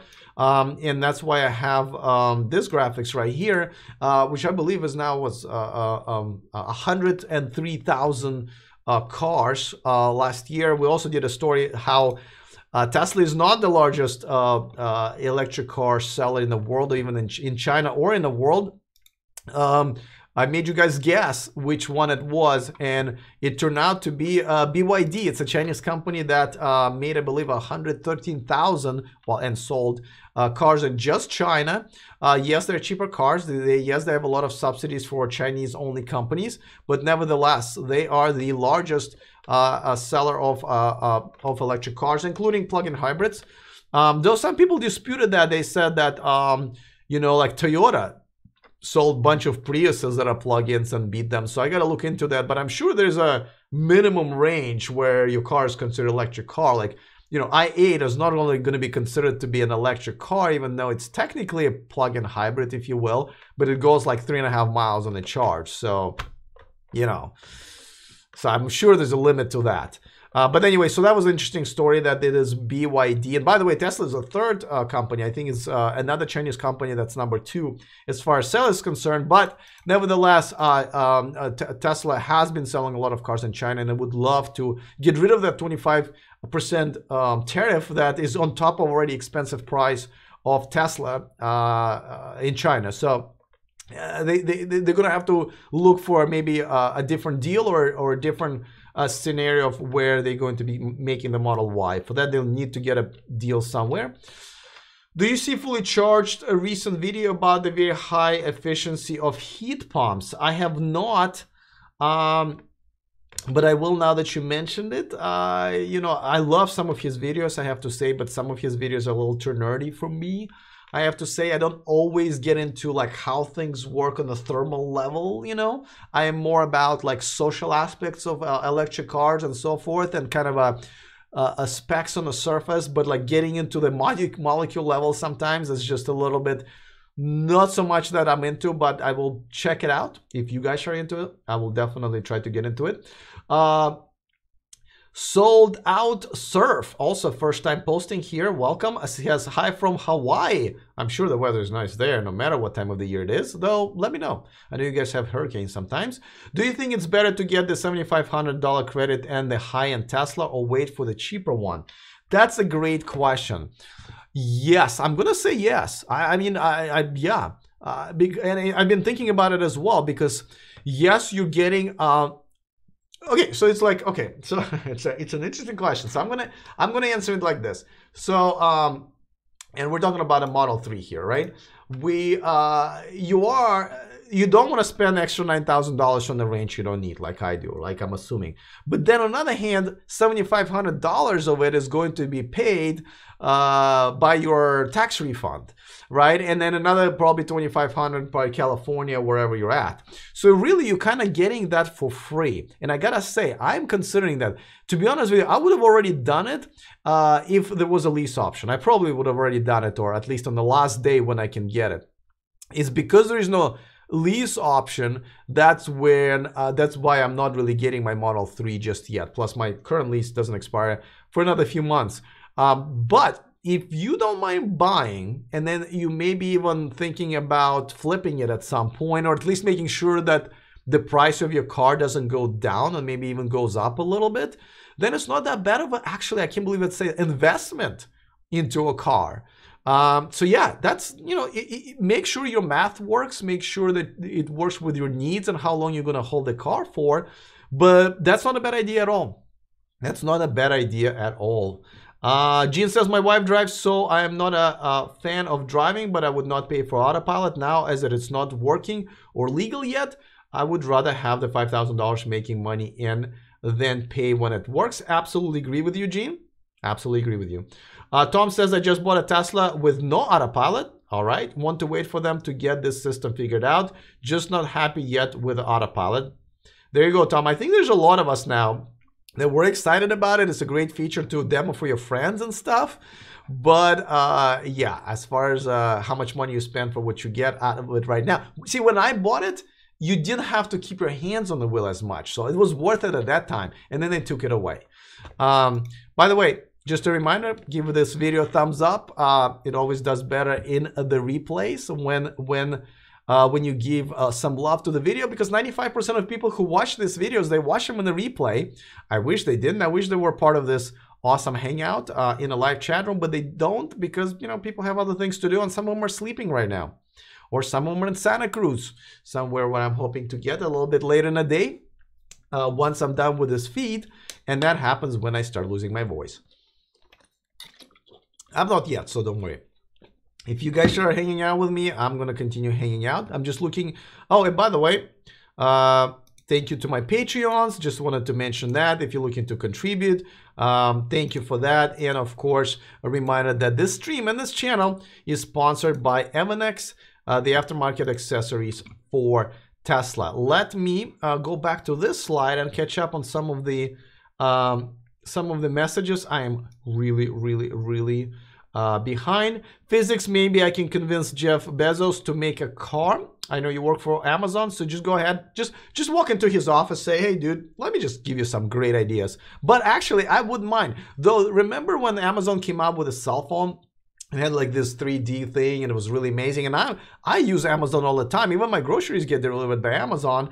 And I got to tell you, because of that they screwed up with that, and I'm a little afraid, just like with Dyson, right? Like, if you don't have products that I love already, and even if I do, I'm not really sure if you failed once with something new that they came up with, that I would trust you with a car. But I would love for them to jump into this and see what's going to happen. Maybe I'll add that to my cart on Amazon and have it delivered to my door. Make sure it's within 2 days, so I'm complaining. Devotions Visage. Wow, a lot of new people today in the chat room. Welcome, my friend. I've heard that Dyson dryers are actually unhygienic, full of germs. Well, I mean, that was my problem, right? When I stick my hands into that little, you know, and then it kind of what wiggles around there because of all the like strong winds there, if you will. And then I end up touching the edge, and I was like, oh my god, that edge probably has everyone's like germs in there, and I go back and I have to wash my car. So yeah, that's that. But listen, I got a lot of slack for not loving Dyson dryers. There's some hardcore fans apparently in this community. So yeah. Hi from Hawaii says okay, you just repeated your question, which I answered before. Sorry, I'm behind. Let's see. I'm catching up a little by little. I actually think he said the semi can be better just because of that comment about Tesla missing something. Says RB. All right. Coral says Elon Musk is not have to put as much or any planned obsolescence. I don't even know I don't even know this word. You guys don't use big words. I can't pronounce them. English is a second language here, as would the other manufacturers of cars. So I don't understand the comment. Maybe you can rephrase it, but it's probably my brain that's just not able to understand it right now. Nigel says Dyson, haha, this is sick. Apple Green Station on way to and back from Dublin had 3 dryers. Had to laugh. I actually did a test. You were correct, but up and down movements enough. Okay, I think you're talking about somebody else, or maybe no, you were talking to me, I guess. Yeah, I guess I'm telling you, I'm not getting into this topic anymore. On the semi, says Gene, Elon is not building them in a vacuum. Where he raises the stakes, it makes other companies have to alter their plans and cause chaos for them. Okay, that's an interesting point. Is when you keep promising more, the other companies have to kind of panic and catch up. But then at the same time, if you promise more and you deliver it later or don't deliver it, then it gives competitive advantage to your competition. So I think it's kind of this sword has 2 edges here. Michael Ann in the chat room says, I have been waiting for a Model 3 since April 3rd, 2016, and it hurts to see Model X and Y owners buying Model 3s and taking the rebate, then upselling on Craigslist. Yeah, I hear you. I hear you there, but just like I said, there is a reasonable rebuttal to that, saying that those are the people who, one, paid for the Model 3 to be developed in the first place with their money, as they bought those Teslas early. And 2 is that they paid more taxes than others, and therefore they deserve the first dibs on the tax credit. But I also hear you, again, I don't think that Tesla should have limited people who are excited about being the first-time buyers, that they limited and kind of boxed them out and put them third in line, right? Employees first, then current Tesla owners, and really didn't like the fact that Tesla owners who literally just bought a new Tesla now, Model X and Model Y, were able to configure Model 3s right away ahead of everybody who reserved the Model 3 before they even bought their first Tesla. I don't like that. You shouldn't be allowed to upsell Model 3 for at least a year. I believe that's a policy for the employees, Tom, but Tom Dean in the chat room. But you can't disallow to do that. I mean, basically, if it's your property, it's up to you what you're gonna do with it. You know, so I agree with you technically, but there's nothing you can do about it really. Unless you lease the car, which they don't do, then you have bigger control. Just put in my config for Model 3. Should have it in time for Easter, says Mark Lawrence. Congratulations, Mark. Let us know which color you're getting. And Tom Dean says, I'm jealous. Chris in the chat room says, hey, Alex, just came in today's stream, but I was wondering if you know the Unity project, the Swedish company. And yes, what's your opinion on it? Actually, I have not heard of that. If you don't mind emailing me with it, please let me know, and I'll definitely look into it. There are so many companies, I have to say, that are in a stealth mode right now or just rolling out prototypes that is starting to be kind of tough to keep my eye on them. Oh yeah, says Vic Zero. Vico says Model 3 is $1,000 for reservation and then $2,500 after configuration. Oh, okay, I get it. Okay, that makes sense. Let's see. Derek says, do you wear the Tesla gloves when you drive your Tesla? No, I don't wear any gloves when I drive to Tesla because I'm not a 7-year-old lady. I don't know. I mean, I don't wear good driving gloves. Did I just offend half of you? I'm sorry, like I did with the Dyson. I should keep my mouth shut about stuff like that, but like my Dyson dryer. But yeah, I don't know. It's just kind of weird when I see those old ladies driving in the gloves. At least that's who drives the cars with driving gloves around here. They're usually older ladies. And they also have this visors here, like this, humongous visors for instead of wearing shades. Don't get that either. All right, Milt also said 1,000 for a deposit, 2,500 once you configure. Nigel says disagree. Batteries not heavy as people think. Zoe battery 22 kilowatt to 41 kilowatt and increased weight 15 kilograms. Ice car has a tank fuel, gearbox, exhaust, engine, bigger radiators, plus more coolant. Yeah, no, I mean, there's obviously more stuff than just gas in the gas cars, but then there's also motor and other things in the electric cars. I do believe that right now, overall, electric cars are just a little bit heavier. And I think that's one of the reasons that why some states want to tax them at a higher rate than gas cars. Still BS for many other reasons. But I think we're not there yet with most of them. But I don't want to speak too soon. I will definitely look into it. But you definitely good point. Let's see. Oh, did I catch up to all the comments? Oh, no, damn it, I did not. Thank you for answering my question. You're awesome. Absolutely. Thank you for asking. You are awesome for hanging out with me. Dyson dryers gross me out, says Cook Arpaw. There you go. Germs in the airflow are easily killed with a UV light, says Anton. Once again, we're talking about hand dryers, guys. Dyson voted for Brexit, so no longer his fan, says Nigel. I didn't know that. Oh, Dyson mean like the guy, not the company. You caught flack, not slack. You know, I always confuse that, Gina. You know, I caught flack, not slack. I always say slack. I don't know why I do that. As you know, sometimes, like, I got dyslexic brain, I think. Sometimes it's just replace a number or a word when I say something like that. Let's see. I'm going to scroll down, guys, because I am so behind. Oh, wait. I think I'm catching up. I want Tesla gloves, says Ben. All right. Okay. Just like I said, I'm not judging. Anton says, the world is too easily offended nowadays. Don't censor yourself, Alex, even though you take climate change way too relaxed. See, causing trouble already. But you know what? I'm going to go ahead and get to the story where I got a lot of flack for. And this is Koenigsegg, which I still don't care to pronounce correctly.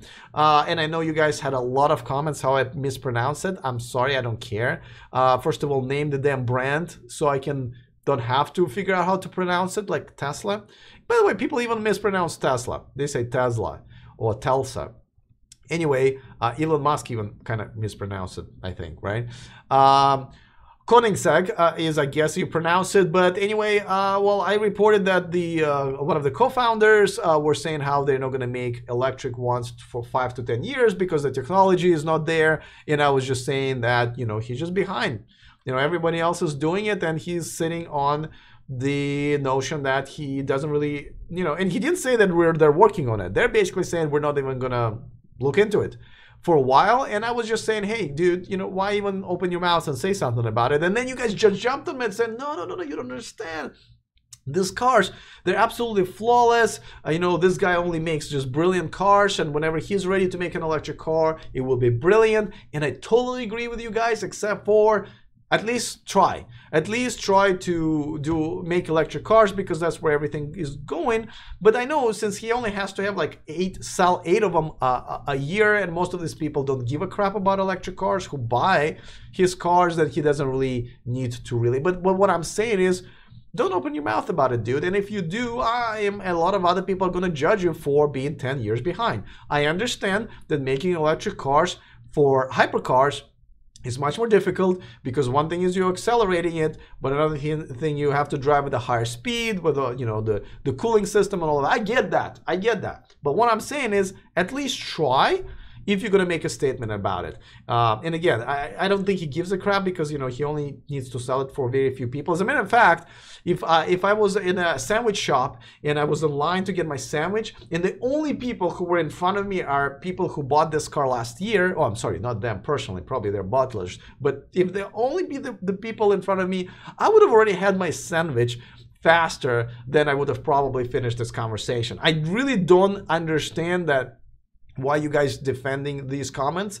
I have a feeling that I also may be misunderstanding, but this is my third try of trying to explain it, so it's probably me who's not doing a good enough job of explaining it. My problem is not him not wanting to make an electric car right now. I do understand that the type of car he makes are not possible to make right now with electric car technology. I get that. I just had a problem with his statement because it just sounded like he believes that because he's not trying, nobody else is, and because he's not able to figure it out, it means that nobody else will. So it sounded a little bit cocky, a little pessimistic, a little bit old school, kind of get off my lawn kind of a statement, and that's what I had a problem with. I'm just saying, if you want to make a statement like that, at least try. That's all I'm saying, and I don't understand how is it not being understood in the electric car community. But just like with hand dryers, I guess I'm in the minority, and I will live with that. I'm okay with that, I guess. I would love to agree on everything with you guys, but it doesn't have to be all the time. Johnny B says that they've installed several Dyson test units at work. They pulled them all after a few months. Maybe their budget dried up. Could that be it? Yeah, I mean, probably I shouldn't do humor on this channel. But yeah, I mean, I don't blame them. They probably don't like wet pants. You know, there's a Dyson dryer at the Tesla supercharger owners lounge here in Kettleman City, one of the largest superchargers in the world, and I thought it was a little funny. Next time I'm there, I'm gonna videotape my wet pants when I use that damn dryer. People who owned centrifuge hoovers got their next hoover a pouch hoover again, says Matthias Fritz. No, I'm sure there are fans of the Dyson brand because they do make apparently good vacuum cleaners, and what else they do? Fans, right? And listen, if this guy wants to give it a shot and create a good electric car, I will buy it. I will definitely buy it. I will promote it, no problem. You know, just make one. Let's see. Wow, that's you guys are typing very fast. Koenigsegg says Tesla P85D will be beaten by every supercar in 10 years. I agree with you if they're going to wait for 10 years. Arpo says, who gives a F about a $4 million to $5 million cars? More than likely, none of you viewers can afford to buy one of these cars. Small niche markets, let's not waste our time. Well, the reason I waste my time, and it's kind of funny because you said it, because I had a queued up image of Aspar Cow. The reason I cover the stories is basically because I think the way we can convince the non-believers, I hate using a church term, right? A religious term. The way we convince people who do not believe in electric cars, usually because they don't really know much about electric cars or the benefits. I think the way to make them buy into this idea is by doing this. You know, producing an amazing Nissan Leaf is not going to change their mind as much as seeing this type of a car saying, oh my God, it looks really cool. And, you know, only, rich people who understand fast cars buy them. And by the way, it's better than the, gas-powered version. And this is why I love the conversion of the Corvette, right? They took a great car that they all believe in, converted it into electric cars, and look, it's better. So anyway, so this is why I like covering these stories. So I don't think we waste our time, because these are the type of cars that are, they don't do much for us. Obviously, I can't afford it, and most of you guys can't afford it at 4.4 million or even, $250,000. But I think they're good ambassadors of this new idea, and that's why I cover the story. And this car came out, they've announced it, I believe, at Geneva's auto show last year, and now there's a bunch of videos, including this one, them testing it in the parking lot of, I think, Costco warehouse, which, and as you can see, they even have the, I don't know, are these railroad tracks? Well, anyway, probably not. But as you can see, it goes very fast. As a matter of fact, it was timed at 1.92, I believe, seconds 0 to 60. Some people believe it did not go all the way to 60, but let's just give them benefit of the doubt. There are other angles from this video, and I'm going to show you their promotional video, which is a lot of graphics and stuff like that, but it also has some cool shots of the car. This is a very expensive $4.4 million car, but nevertheless, and they're only going to make like 20 of them. Really, but just like I said, I think this car is a good ambassador to convince people who don't necessarily buy into our movement, right? So I think it's pretty cool. Robert Smith says, as for Koenigsegg, several people are on his lawn. I like that. I like what you did there. And someone will be taking a leak on it shortly. Comment of the, that should be comment of the day. You know, if you post it in my comment section, I like that. I like that. Much better than my jokes for sure. Koenigsegg will be the avatar of movies. Tech wasn't there, and when it comes, everyone else made billions, and he still didn't get a sweep of awards, says Physics. Let's see. I can't afford to talk about it, says Ben. Yeah, it is a very expensive car. We can't afford to talk about it. The term you're looking for is skeptic. Yes, I am. But are you talking about me or the Koenigsegg guy? Clarify, please. Joey, also the first-time poster, says electric cars should have to compete as cars. No more special status for EVs. I absolutely agree. Range, cost, and recharge times aren't there yet. Well, okay, so a few things. Let me kind of switch to the graphics. Okay, so I agree. We as electric car community, we need to stop giving ourselves or asking for a handicap here. We do need to get to the point where the car is just better. The electric car is just better than the gas car without incentives. And I think we're almost there. So as you know, Model S is a much better car than a S-Class and a 7 Series, and that's why it's being outsold. They're outselling them. As you know, in China, that's probably a great example where Tesla is, selling a lot of cars, and not only it doesn't have as any bigger incentives that we have here in the United States, it has a 25% tariff, so those incentives are kind of get wiped out by that, and those Teslas are very expensive. They're still being purchased there. So you have mentioned, let's see, I'm going to find your comment again here. Oh, Gene clarifies that non-EV, non-believers can be called skeptics. Yes, I will go with that term. I'm sorry, I lost your comment. I'm sorry, but I really want to answer it because you were mentioning that the specs are not... Okay, here it is. It's from Joey Yarley. Let's see. You says range, cost, and recharge times aren't there yet. Okay, so first of all, range is kind of there, right? Because Model 3 and a Model X and Model X have over 300-mile range, which I believe, it's what a gas tank goes on right now, like 300, 350 miles. So that's very comparable. Yeah, Nissan Leaf is not comparable, but Teslas are. So, and it's getting there. So that's, I'm gonna argue with that. Cost. Okay, so the Model 3, even without the incentives, at $35,000, once they actually make it, even right now at $50,000 with a really good range, is definitely a better car than, let's say, a BMW 3 Series for a lot of people, I believe. I believe that's where they're going to be getting their market share. Not everyone will agree, but definitely the technology and the performance is there. As you can see, as you know, Model S and a Model X are the fastest 0 to 60 in their classes by far. So the performance is definitely there. They are beating gas cars in that terms. The technology for sure. If you looked at the Model S and Model X, Model 3 technologies are by far better than the gas cars. And guess what? Those cars are the only cars who actually get better with time because of the over-the-air updates. Many times I've reported that, sometimes Tesla would make improvements on the way the batteries work. So either you wake up in the morning and you get longer range in your car, as a little free gift. Or in some cases, some of the Model S and Model X cars just got faster by as much as 1 second. I think some of them were, what, 5.2?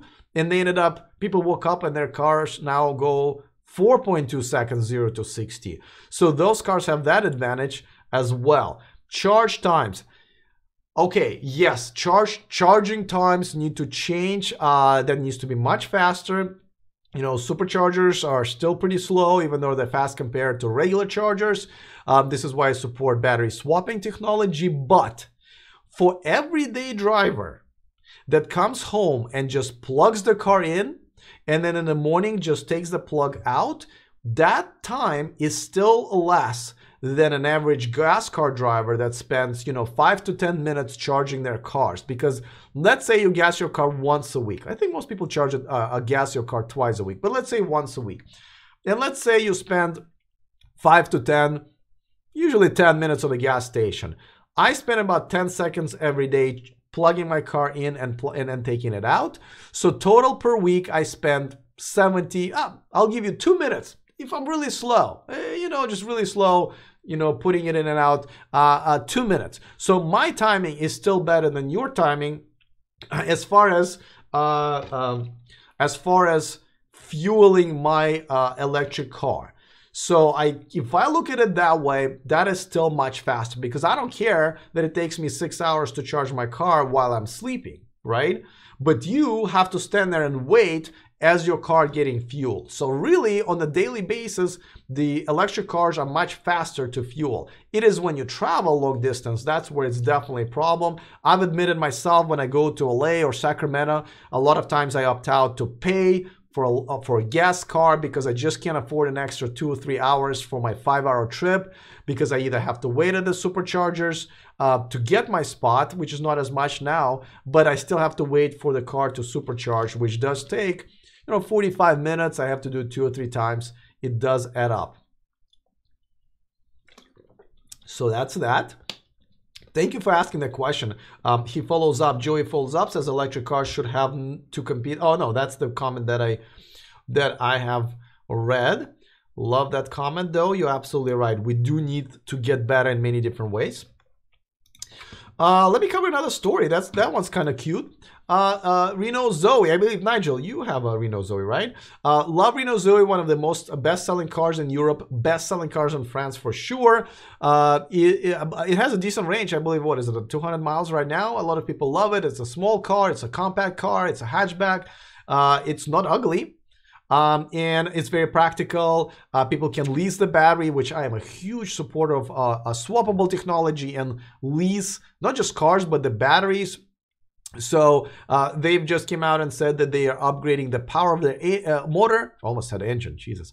Power of their motor, not by much, by a little bit. It's not going to affect their 0 to 60, but still, it's just a little bit more powerful. But more importantly, the bigger news is that they came up with this exclusive color that they're going to be selling it in this, I forget what they call it, but it's definitely purple. And they even have the interior. I don't know if you can see the little purple seats and the dashboard outlining there to match the car. Kind of cute. It reminds me of the bruises that I get after my hockey game, because the puck is round, so whenever I get hit, like in my leg, I get it looks kind of like that.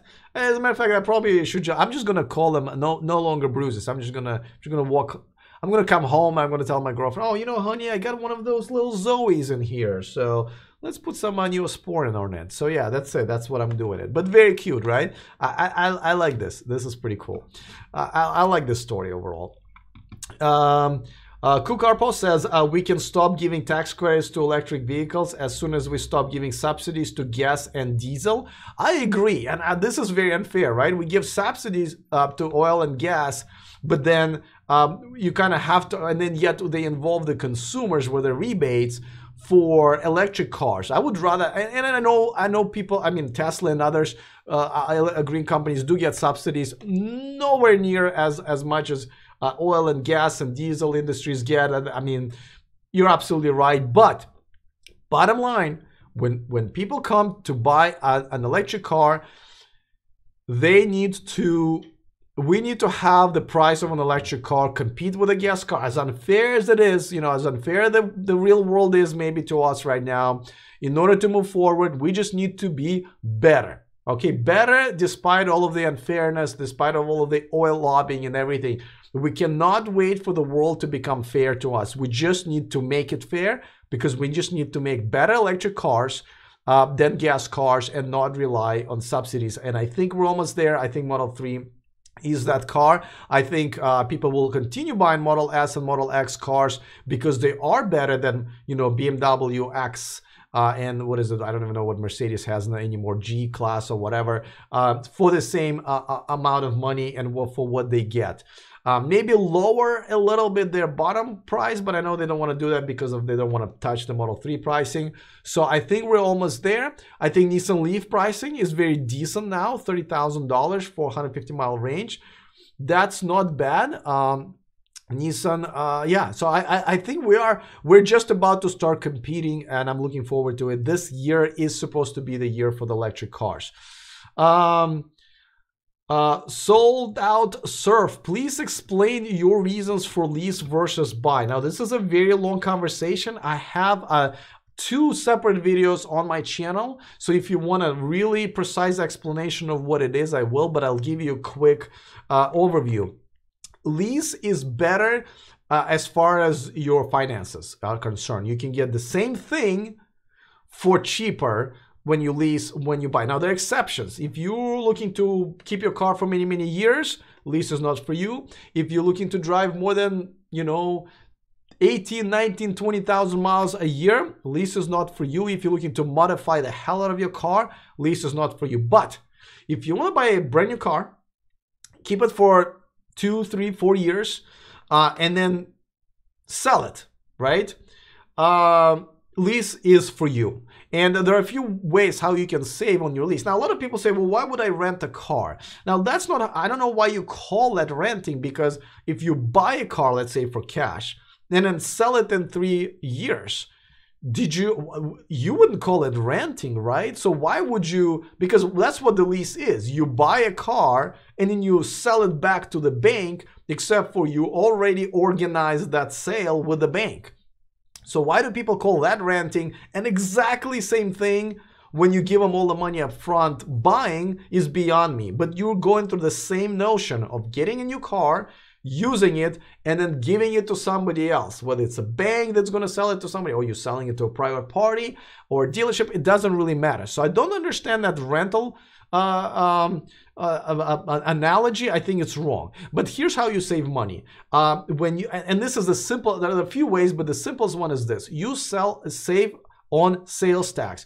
When you buy let's just go with $100,000 car. When you buy a $100,000 Tesla, if you buy it outright, and let's say, what do we have, about 9% sales tax here, most counties here in California, you have to pay $9,000.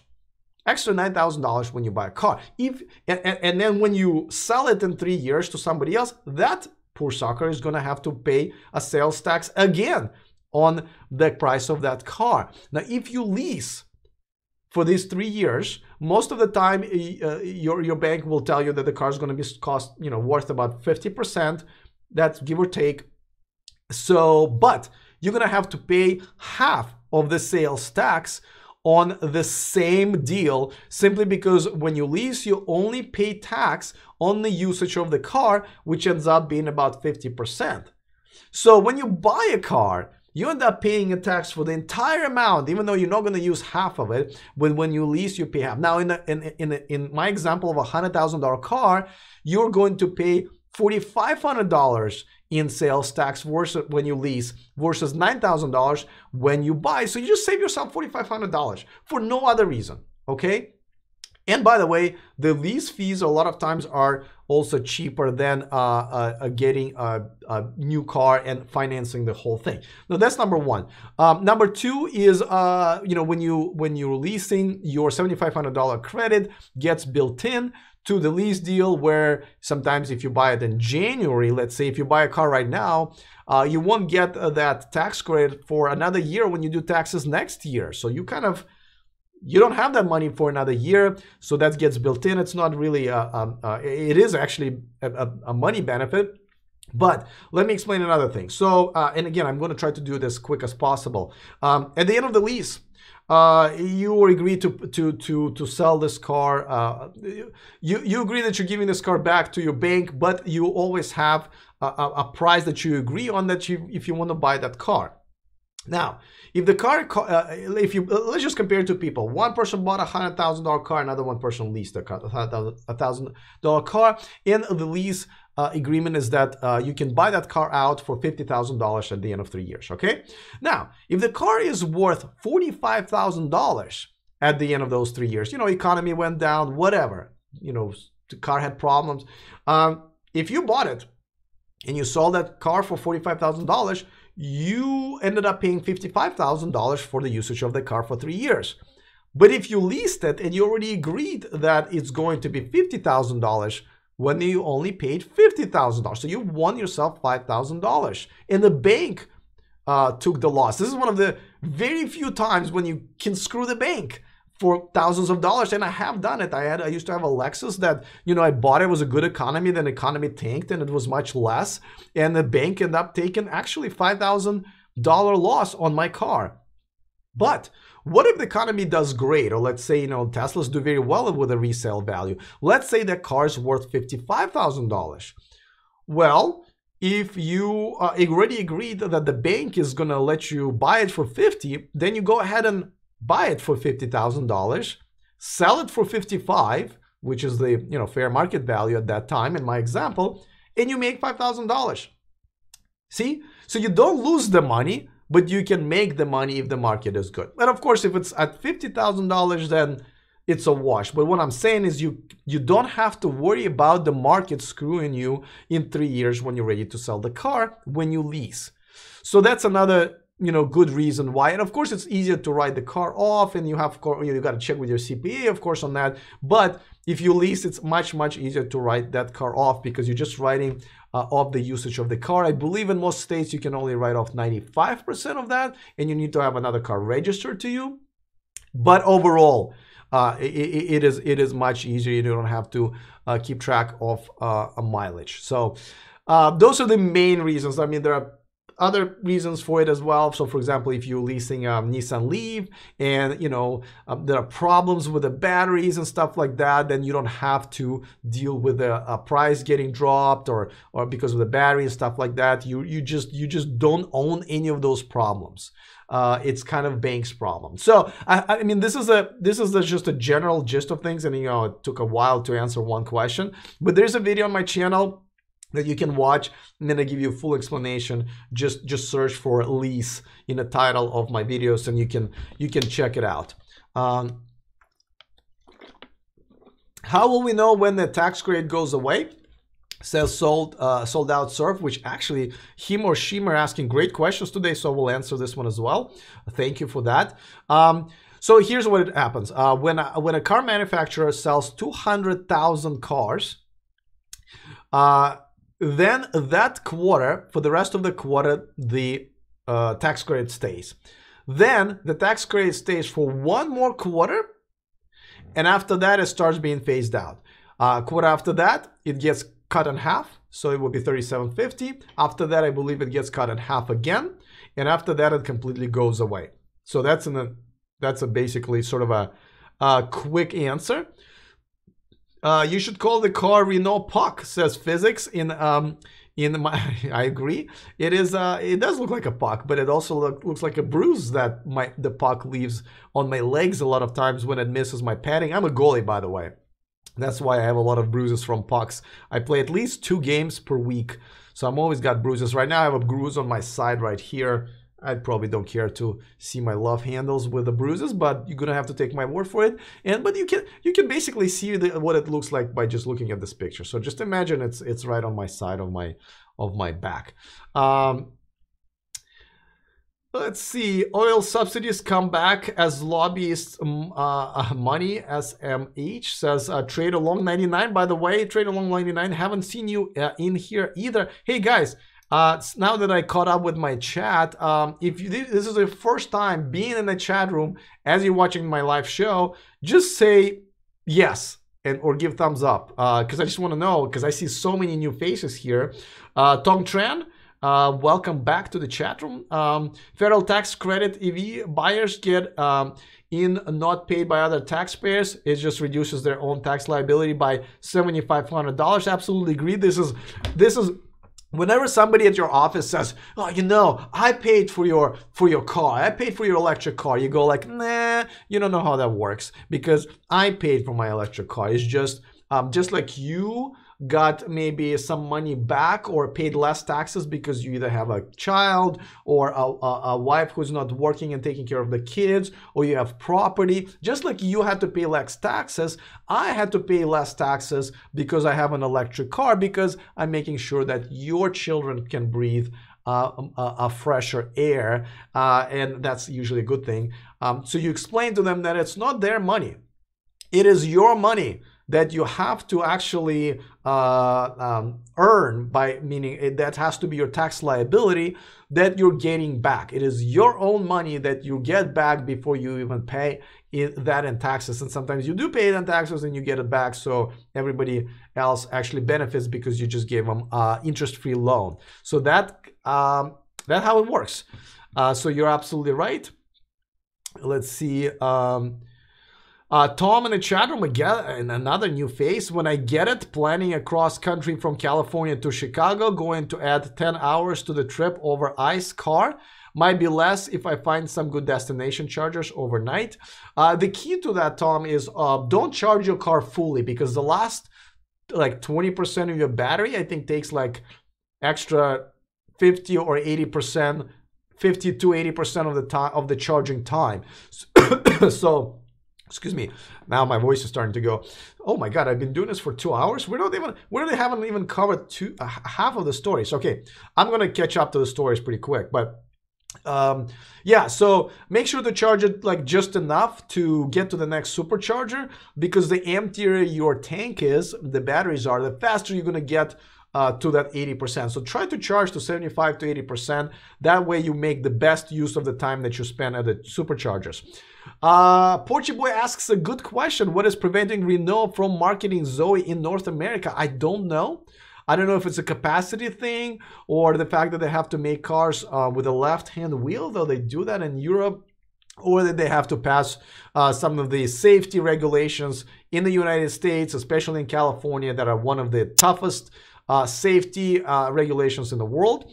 I don't know. I wish they would have it here. I've seen it here only at the Nissan Development Center. Here they have a parking lot, which I stop by once in a while, just like I stop by Tesla factory, Byton, and other companies that are here just to see what's up.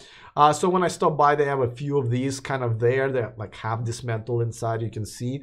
That's the only time I saw Zoe here in the United States. Let's see, I'm scrolling.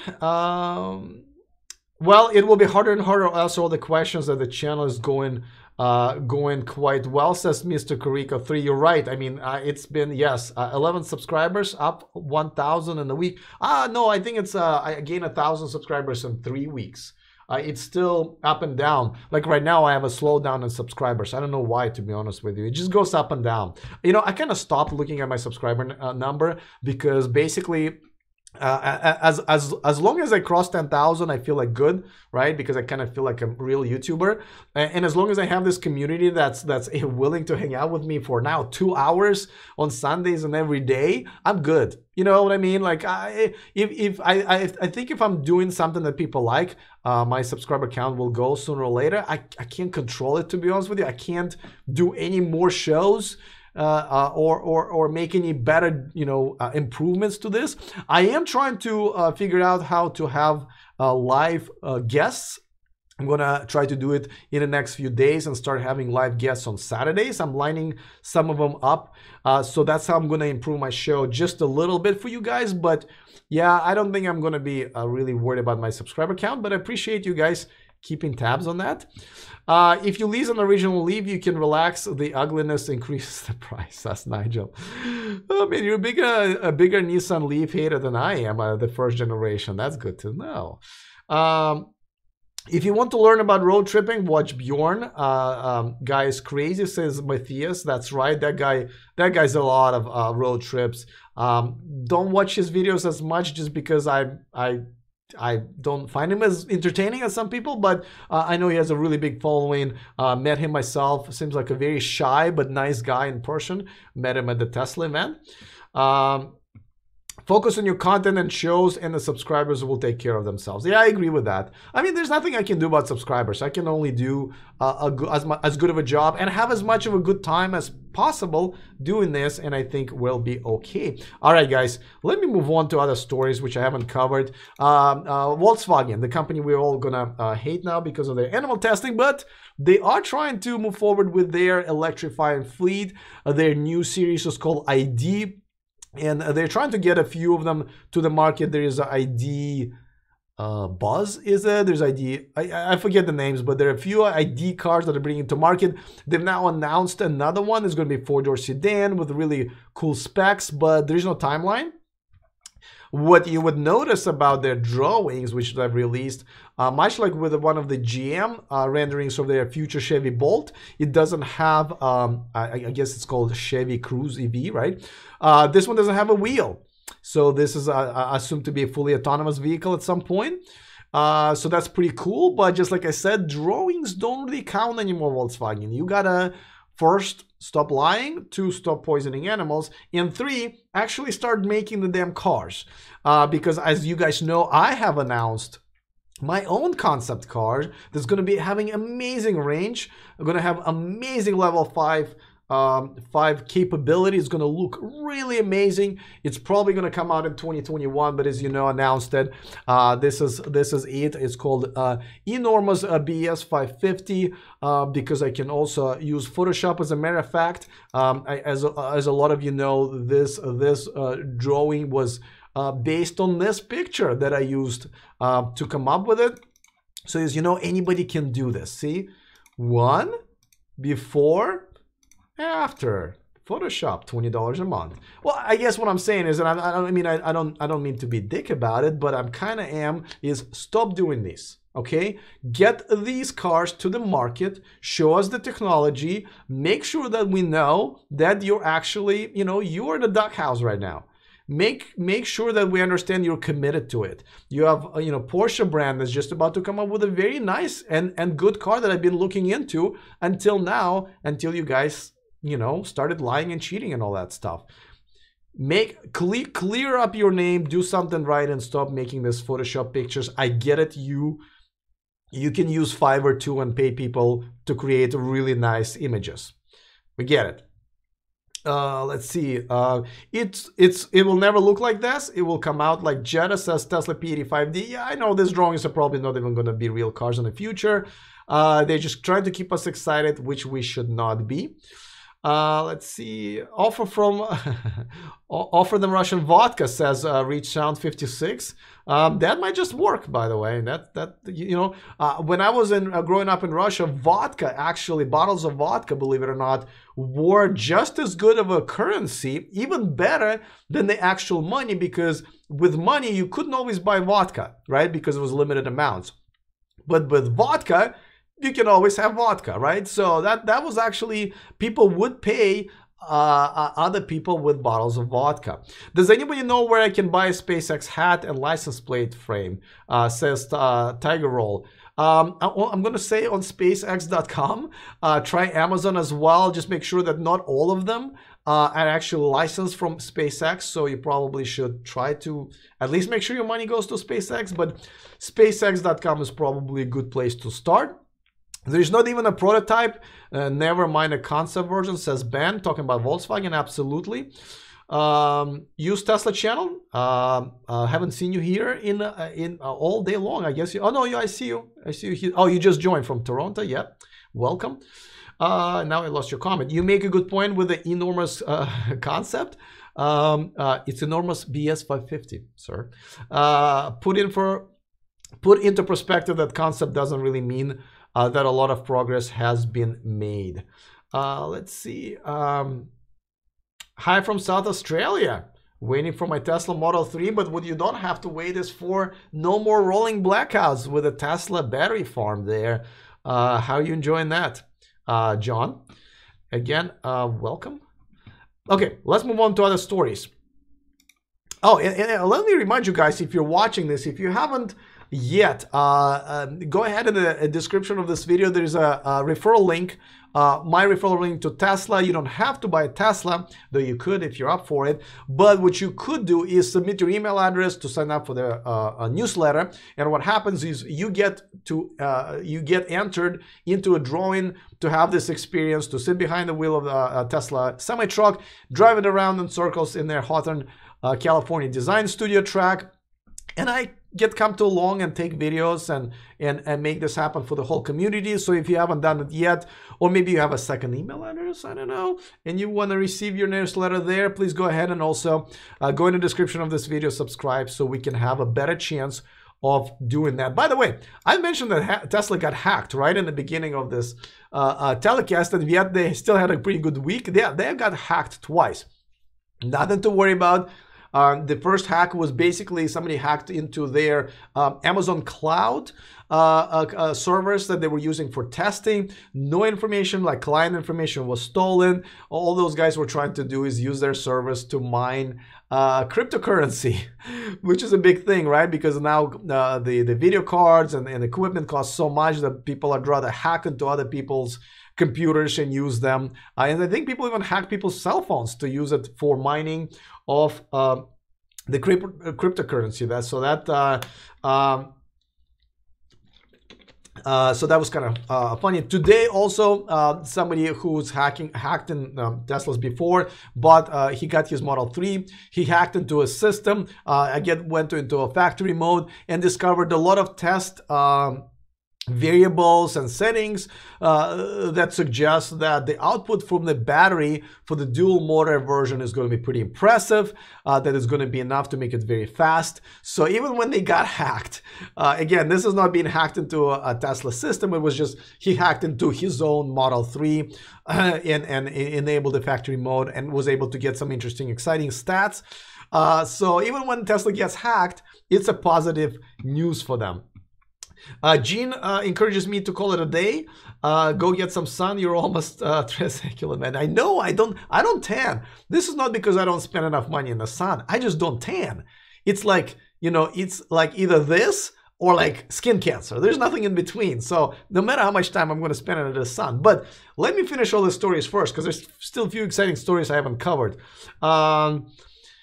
Has Elon sent you an email yet to have a space ride for Electros? Asked Tiger Roll. No, the only interaction I had Elon, except for him signing my Tesla, very first one, I still have a visor that he sent that I signed in my very first Tesla that I got out of my car before I sold it. The only interaction we had was through Twitter when I called him out on his the way they were picking winners for their Love Day commercial thing, and he replied that wasn't really good. That was not a good conversation. I wish we could have had a better conversation, maybe at some point, but that's okay. We'll cross our paths hopefully someday. Let's see. Okay. Another story, guys. We have plenty of stories to still cover. Yeah, so Volvo has been on the kind of front lines. They're one of the companies who are trying to electrify their fleet more aggressively. I believe 2019 is what they're targeting for the entire fleet, to have all cars with an electric powertrain, which include hybrids and plug-in hybrids and some electric cars. But nevertheless, they have the most aggressive sort of a plan for this. And originally we're going to go with their kind of a brand that they own, Polestar, but the Polestar has been kind of a little bit of a failure. So this is the car that they just announced, XC40.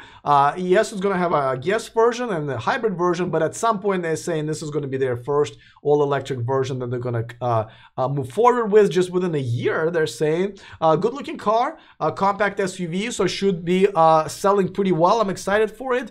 So this was actually a pretty interesting announcement, if they really are going to have an electric version of this car soon. So that's pretty exciting. So that's some good news. All right, let's move on to an announcement from Mercedes-Benz, from really Daimler, the parent company of Mercedes-Benz, because they have come up with this electric truck. They already signed some contracts. They're going to be selling it in a couple of years, 2021, really, when they're kind of going to do that. It's only in Europe. They don't have it in the United States. Again, not really sure why. The range is a bit disappointed, about 125 miles with a full load, but the companies who are going to be buying this truck are going to be using it for routes that don't require more than that every day, so that works for them.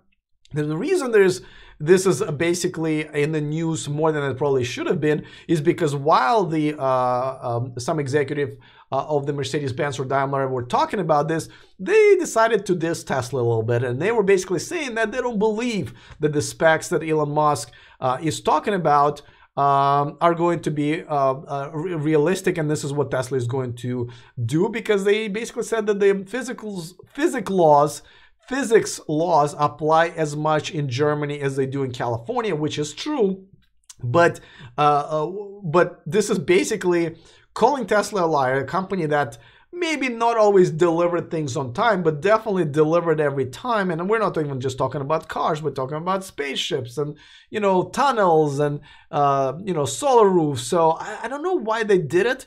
But this is basically saying that, we can't catch up to you, so we're just going to call it fake news, even though you're probably going to prove us wrong in another year or two. And he's going to have to eat his words if my money is on Tesla. They've delivered everything they've promised so far. Again, not always on time, but, that was a very unfortunate comment. And he's going to have to eat his words at some point, just like I mentioned. Hey, Alex, you're still live, says the Eco Kids. I know. Can you believe that? I should be on my way to Santa Cruz, but you guys have so many awesome comments that I just wanted to make sure that I answer all of them. Nigel says he's Russian, like Irish used to not seeing sun for more than a few months a year. That's true. I'm a weird Russian, though, I have to say. People don't think I'm Russian. They never guess that I'm Russian. And also, I don't drink at all alcohol. Not because I can't. It's just because I've tried it and it doesn't taste good to me at all. Nothing. Not even champagne or wine or whatever, but I tried all of it, and yeah, I'm weird. Probably some sort of a birth defect. Satvir says, hi from LA. Sorry I'm late. That's okay, man. That's okay. I know it's Sunday. People are busy. Ben says, Volvo too expensive and short electric range. Well, we'll see what their range is going to be. I really am hoping they're going to step up. Gene says, smart for Volvo as they are a lower volume company, and this is a chance for them to gain some market share. Absolutely. As Toyotas and Fords of the world kind of sit on the sideline, this is a chance for Volvo and other companies, including Tesla, is to keep taking their share that they don't seem to want. Luis says Mercedes is in denial of the Tesla semi specs, but Elon recons he can improve on them. Just goes to show. Yeah, well, listen, we're just gonna have to wait and see. Only a couple more years, and we'll see. Let's see. I'm gonna skip a few comments, guys, just to kind of move along. Hama10 says, "What is your name?" My name is Alex. It's if you go to the channel page, you can see my name there. I don't really hide it. My channel name is E4Electric. All the German manufacturers are ganging up on Tesla because they are so far behind Tesla, says Eco Kids, and I agree. Used Tesla channel says Elon said recently that he thinks Tesla will improve the specs on the Tesla Semi. That's amazing. We did cover that. I think it's before you got in. I thought it was unnecessary. The specs are already impressive, and creating a higher hype than he already has only sets him up for failure. If he's not able to deliver on that or has to delay again, it doesn't really give him any more advantage. So I thought those comments were a little unnecessary, as exciting as they might be. Let's see. If Tesla did lie, they would go out of business, says Rich Sound 56. I agree. Gene says, I'm German and not really a fan of beer. See, you have a birth defect like me as well. Welcome to the club. Trade Along 99 says, I hate the taste of alcohol, but 420 is fine all of the time. Touche. And hey, listen, it's less bad for you, right? First of all, and by the way, here in California, it's completely legal now. I don't know if you know, there are a few states here in the United States, including California, this year. Well, they legalized it last year, but this year they also can sell it. That was delayed by 1 year. Colorado has been doing this for many years now, so it's completely legal, but I don't see any more people doing it. So I guess everybody who was into it has already been doing it, legal or not. Helmut P says, LOL to birth defect. I mean, I guess it is. I'm supposed to love alcohol, right? I mean, I see my Russian friends, you know, drink a lot and still don't even get that visibly drunk. Are you Alexander? Yes, Nigel, my full name is Alexander. Alex is for short, just like in Russian, and I'm probably going to regret telling you this. It's Sasha. Sasha is a short name for Alexander in Russia, but here in America, people mainly name their dogs and cars Sasha. I did name my girlfriend's car Sasha just sort of as a tribute to that. Dark Things, did they bring the first stage back? I don't know if you're talking about which launch. The Tesla did, SpaceX did launch another Falcon 9, and this is, let's see, I should have, yeah, there you go. God, I got so many stories to tell you about it, guys. Okay, so yes, SpaceX launched the Falcon 9. It mainly had a $200 million satellite for Spanish government, but also had a couple of little satellites, something for themselves. They launched a couple of test satellites to provide broadband. Maybe in the future they're planning to have 1,200 satellite cluster to do that, and of course we're excited because probably Tesla will be one of the first customers and contributors for that. Right now they're using obviously AT&T internet to connect their cars, so if they have their own thing, faster, better, and owned by themselves, on, you know, a sister company if you will, obviously that would be awesome. So that's something we are excited about. By the way, this is Elon's tweet that everyone was talking about. I just lost this, lost the slide for a little bit. So another story, and okay, yeah, kids, you just said something that I already covered maybe 10 minutes ago. Anton asks, do I eat olives? I actually hate olives. You know why? Because when I used to hang out in high school with other Russian kids, because I didn't really speak that much English, we were gathering under these olive trees, and there were all these olives on the ground, and everybody was stomping on them. So just my mind just hates olives because of that. So it's, you know, nothing to do with actual olives, unfortunately. Johnny V says also the estimation of 100,000 Tesla trucks by 2020 was a bit too optimistic during Tesla earnings call 2017 Q4. It is optimistic because I think the biggest truck maker, semi-truck maker, only makes like 120 or 130,000 of them per year, and we are only like 2 years away. And I don't know where they're going to make it as far as factories. So yes, I agree with that. Let's see. All right, let me move on to another story. None of them were great because Tesla did get sued this week. By the way, being sued is nothing new to big companies. It doesn't really mean anything, but it looks like one of the former employees was demoted a few times and then got fired, and he believes it's because Tesla did not like that he was a whistleblower and exposed the fact that Tesla was buying some of the cars using the Lemon Law and then reselling them back as used cars. Now, this would only be a problem if they were reselling them without disclosing it, but I don't see how that's possible. I'm sure there's a law and just simple business ethics that I believe that would have Tesla disclose that. I do not see anything wrong with getting a car that a customer wanted Tesla to buy back or forced it. It's usually because that car has a problem with one thing, but it goes back and forth between the shop, and they're not being able to figure it out. Now, if you buy that back from a customer and then take your sweet time, figure out what the problem was, or maybe just go ahead and replace that part of the car, and now that car is fine, I don't have a problem them selling it, again as a used car, maybe even certified pre-owned. as long as they disclose the fact that there was a lemon law buyback. And by the way, sometimes Tesla buys the cars back without being forced through the lemon law. You can call them lemons all you want. Tesla just says, listen, I know you're not happy with this. Let me make sure you get into a different car and or maybe get your money back. But we're just doing it at our own goodwill. And so when we get that car back, we're just going to find somebody else who, we're going to fix the problem, but we're going to find somebody else who's a little bit more happier than you are with this. And I find nothing wrong with that. Let me know in the chat, or if you're watching it in the replay in the comment section, if you agree with that. Oh, by the way, we haven't talked about the biggest news yet. Well, I guess we have, but this week it looks like Tesla Model 3 is being configured by the first day reservation holders that were not Tesla owners. For those of you who didn't know that, I think it's pretty big news, right? I think it's pretty big news that they are now being allowed to do that. I just kind of want to make sure that we do go over that story one more time. And by the way, Tesla, we were talking about Tesla semi-truck. It's hanging out here in the Bay Area. A few people saw it somewhere hanging out between the factory and the Sunnyvale location. I don't know why Sunnyvale location. It's just a service center. That's where I service my cars here. It's the closest one to me.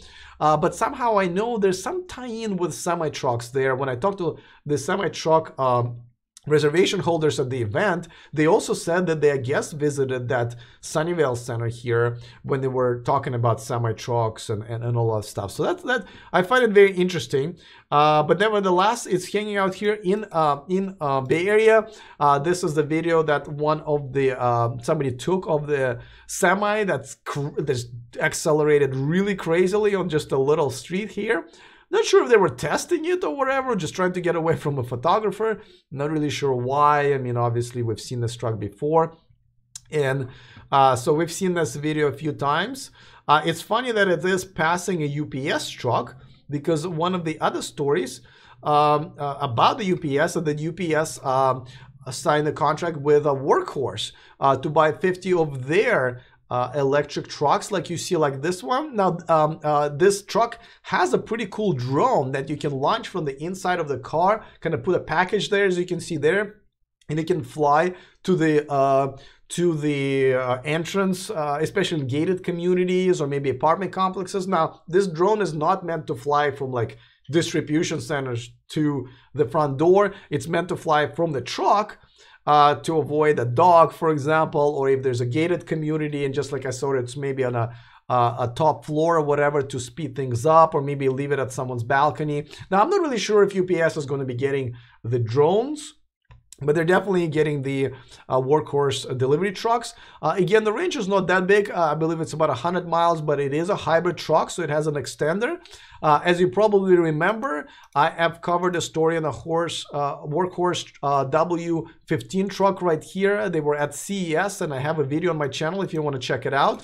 If you're looking for an electric pickup truck, you don't have to wait that much longer. I am here at Workhorse booth here at CES 2018, and they have a working prototype of one right here. So I'm kind of excited, because this is the first time we're seeing a pickup truck that's, going to be in production within a year. They're taking reservations right now. It has a range of about 80 miles, which normally I wouldn't be getting that excited about. But for work truck, this is not a car that you would normally take on the road to travel. So you really don't need a supercharging network, or really fast traveling is not something you would do in this truck. It does have a range extender. You can go all the way to 400 miles because it is a hybrid, so it will actually use gas if you want to go further. Obviously not an ideal in an electric car universe, but this is definitely at least a choice, a first choice for those who are looking for a pickup truck, and it is right here. Oh, sorry about that, guys. I'm gonna repeat what I was saying then, I guess. Sorry. Thanks, honey. I appreciate that. Video has volume on, says Gene. Yeah, my girlfriend already told me. When it's time, when it comes time to tell me that I'm doing something wrong, trust me, she'll be the first one. But anyway, okay, so just to say what I was saying is that they were at CES. I did a story on them.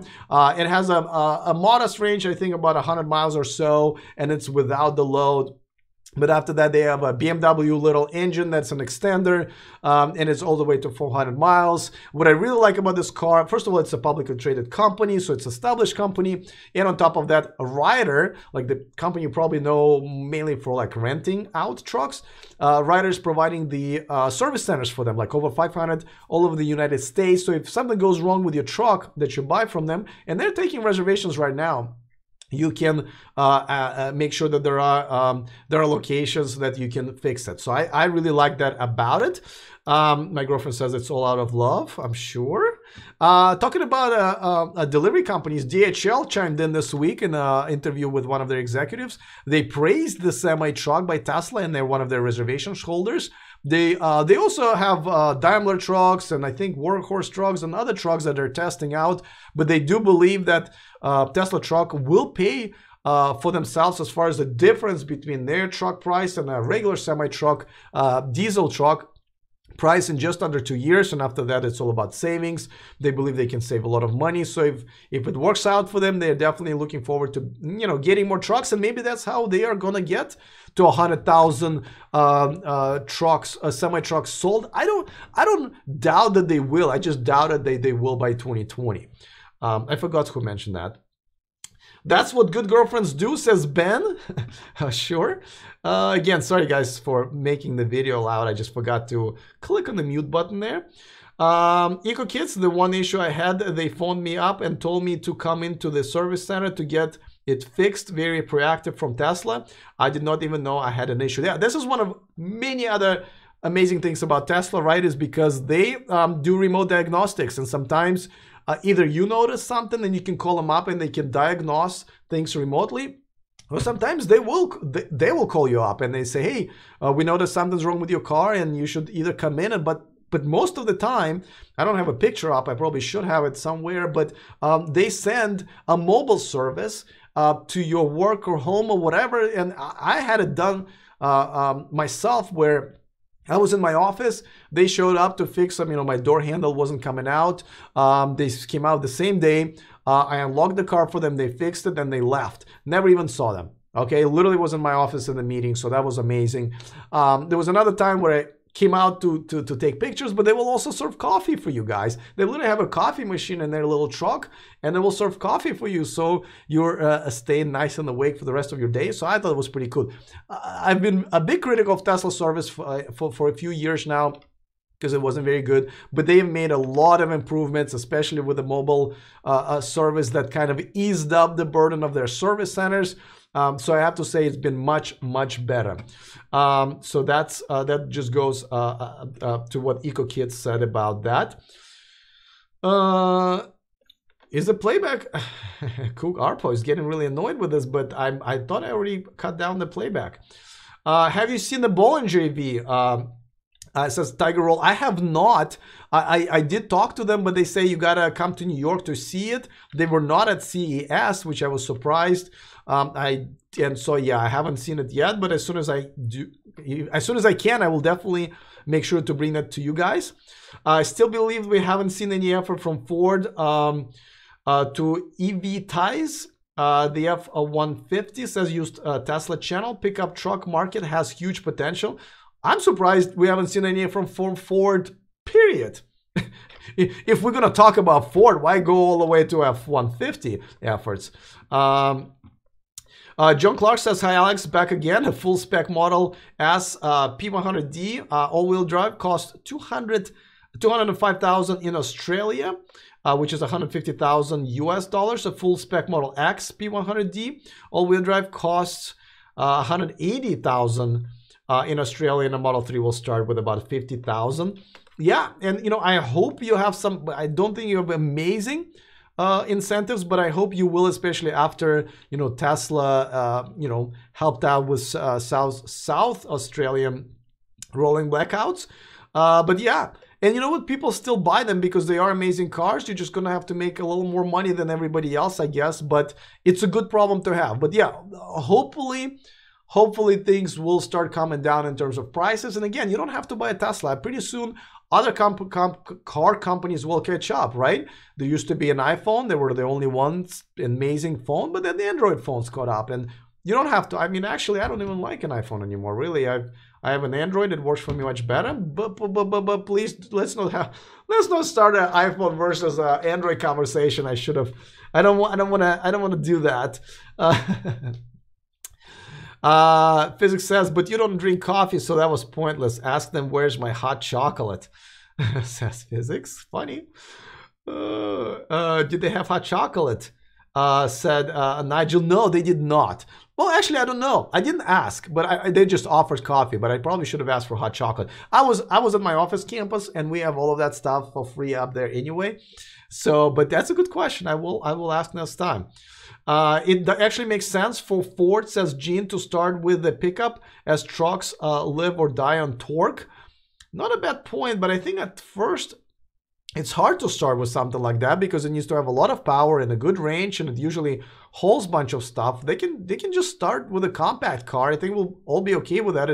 I think it's much easier. Yeah, the truck will be more popular, but I think just as far as developing technology, just start small. Literally, start small. We don't have a service center in Lithuania, it says Tesla P85D. Wish we could have service car for 100 owners. Right now, we send a car to Germany to fix it. That's very unfortunate. But as you probably understand, if you have just a few of them there, it probably is not worth it for them. There will be Tesla service centers everywhere at some point. Oh no, you guys are now making you're making an Android versus iPhone. Did you guys even involve Trump and Clinton into this? No, stop. All right, I'm not going there. I got too many stories still to cover for you guys. Let's see. We covered the, so Elon Musk stepping down from the board of OpenAI. That's the company that he founded for artificial intelligence, because he believes that Tesla is so much into the development of its own AI technology, which is self-driving technology. They're also developing a self-driving technology chip. He does not want to be have a conflict of interest, which he believes he has. So he stepped down from OpenAI, which is good for him. He will still be advising them, I guess, and involved in some minimal ways. But from what I understand, OpenAI is supposed to be kind of a watchdog for the AI industry. And, we all know that Elon is very concerned where AI might be taking us. So that's actually a very good move. So kudos to him for doing that. So that was one of the news also that I kind of forgot to cover. I'm just now trying to figure out if there are other ones that I've missed, which I think there's still a couple. Okay, we talked about the beta testing. This one we did. The SpaceX. Guys, I think we've covered pretty much everything so far. So I'm just gonna go ahead and also thank my Patreons for donating for my channel on patreon.com. The description of this video has that link. I do post some videos there that you don't see here on this channel. Some of the exclusive footage, some of the behind the scene footage, some of it is just bloopers. So I hope you enjoy that. And then once again, thank you for that. Also in the description of that video is the link for you guys to submit your email address or your wife or girlfriend or husband's email address, so we can enter the opportunity to go and test drive the Tesla semi-truck in Hawthorne, California. So please see that in the description of this video as well. It's the Tesla referral link. I'm just gonna go ahead and leave you guys with my personal car concept that's coming out in 2020 with all kinds of amazing specs. Let's see. I will be found on the road dead before Ford makes a decent electric truck, says Ben. That probably, yeah, I believe you. There is a possibility, unless they buy a brand like Lucid Air, right? Lucid Motors. I mean, Lucid Motors haven't been doing that great. It looks like they have a amazing technology. And there were some rumors that they were, being in talks with Ford to probably buy them. I think it would be a great idea if there is a technology there to be acquired and Ford can inject some money into them and bring them to production, and then also take that technology to their trucks and other cars. I think that would be great. So I don't know why that hasn't happened. Let's see. Our triplet says E for electric. Hey, that's all good. You misspelled electric, by the way. Let's see. A new Autopilot update will blow you away, says Eco Kids. I don't think it will blow you away if you already have 1.0. I think it will just evenly blow But what they're going to build on top of that, I think, is what's supposed to give you those butterflies again about what's happening. Hi, says Rohan. How are you? Thanks for joining us. Are there any exciting events coming up, says Ben? Well, I'll be at the VidCon in June. Does that count? That's mainly for YouTubers.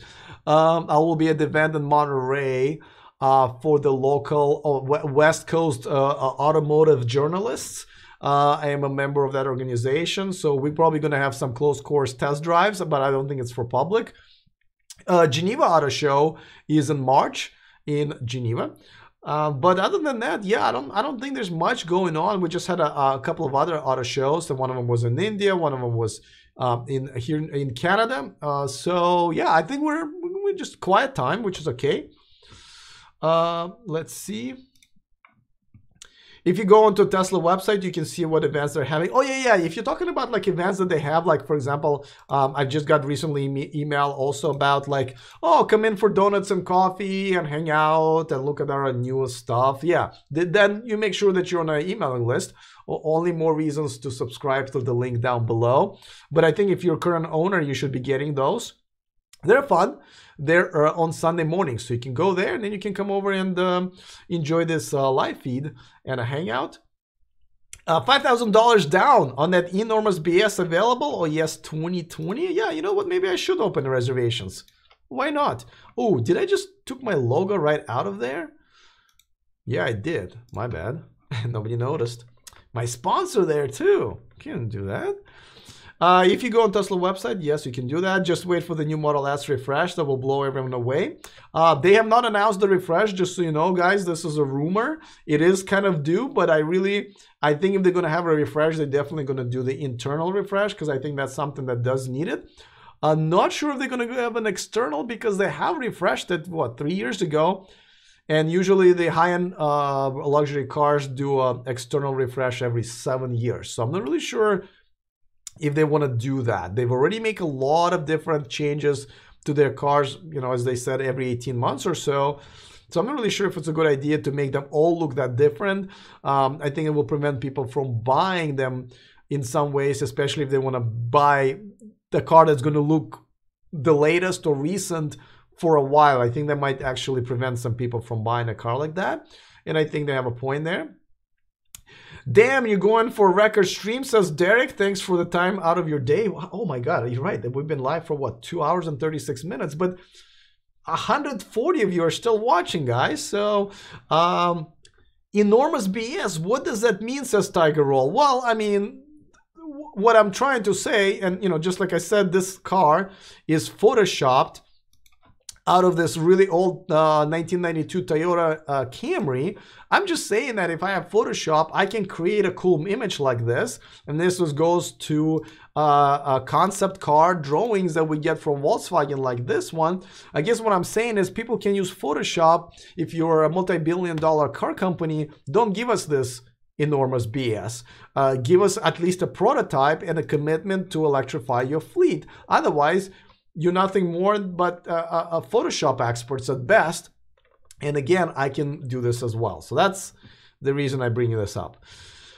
I think Model S needs new interior in the end of the year. Yes, Nigel. I mean, it doesn't need it, but I think if you're going to refresh something, I would start with the interior because people do believe that it could be a little bit more luxurious if it's, you know, it is in a class with a Mercedes and a BMW. I think there's a Russian guy who spent like $25,000 or $35,000, something ridiculous, to make the Model S look on the inside like more like a BMW 7 Series. I wasn't impressed. I watched the video. Wasn't that impressed, but it was kind of interesting. Do you think Tesla stock will go up this year? Asks Rohan. I never ever give stock advice. I don't think anybody should. I don't care if you have a show on Bloomberg Network. You just don't know. I myself invested in Tesla a few years ago just because I thought that, you know, in 10 years, this company will be much, much bigger. I was right only within a few years, but then I sold my stock because I wanted to buy a house. I think investing into a future is always a good thing, but stock market a lot of times has nothing to do with reality. So there. again, I believe I won't be surprised if the Tesla stock keeps going up and up and up, especially if they do well with the Model 3, if they come up with a Model Y, if they continue kicking butt. I can see them going up there over the years, not tomorrow. So yeah. You stole a photo idea from me. I have been coming out with the BS for years, says Nigel. I apologize. I will gladly pay you royalty when I sell my BS to you as soon as I take reservations. I promise. It will be because they hired interior expert from BMW and Volvo, says EcoKids. I'm looking forward to it. The Model 2 Roadster, my dream car, 600 miles, says Tiger Roll. I'm not into sports cars myself, so I'm not going to be getting it regardless of how much money I make or don't make. I love the four-door sedans. I might consider a Model X just because I think technology in a Model X is just a little better than in a Model S with all the opening doors and stuff like that and the dance. But I think I'm going to stick with the Model 4. But hey, if you love sports cars, there will be no better than the Roadster second generation. So... all right, guys. Well, not only I am probably going to be losing my voice very soon, I should also kind of get to Santa Cruz. There's still 1 hour drive, and this sun is gonna hang out there for another few hours. My girlfriend, I don't know if she's on her way yet. Honey, let me know if you're on your way or you're still watching me out of your bed or something. We got to get going. So, all right, guys. Thanks for hanging out with me. I will be trying to get my Saturday shows to have some guests. So I'm definitely gonna try to do that in the next couple of weeks. As usual, I'll be back tomorrow morning, at least here at 11 a.m. Pacific time. Thanks for hanging out with me. If there are any more questions, submit them in the comment section. I will definitely answer them. One of them will be featured as a comment of the day, as I do every day. So have a great the rest of your Sunday. I hope you had fun. I had fun as well. We're at 2 hours and 40 minutes. So it's time to go spend time with your friends and families, dogs and cats and kids and all of that stuff. And of course, cars. And of course, remember to stay charged.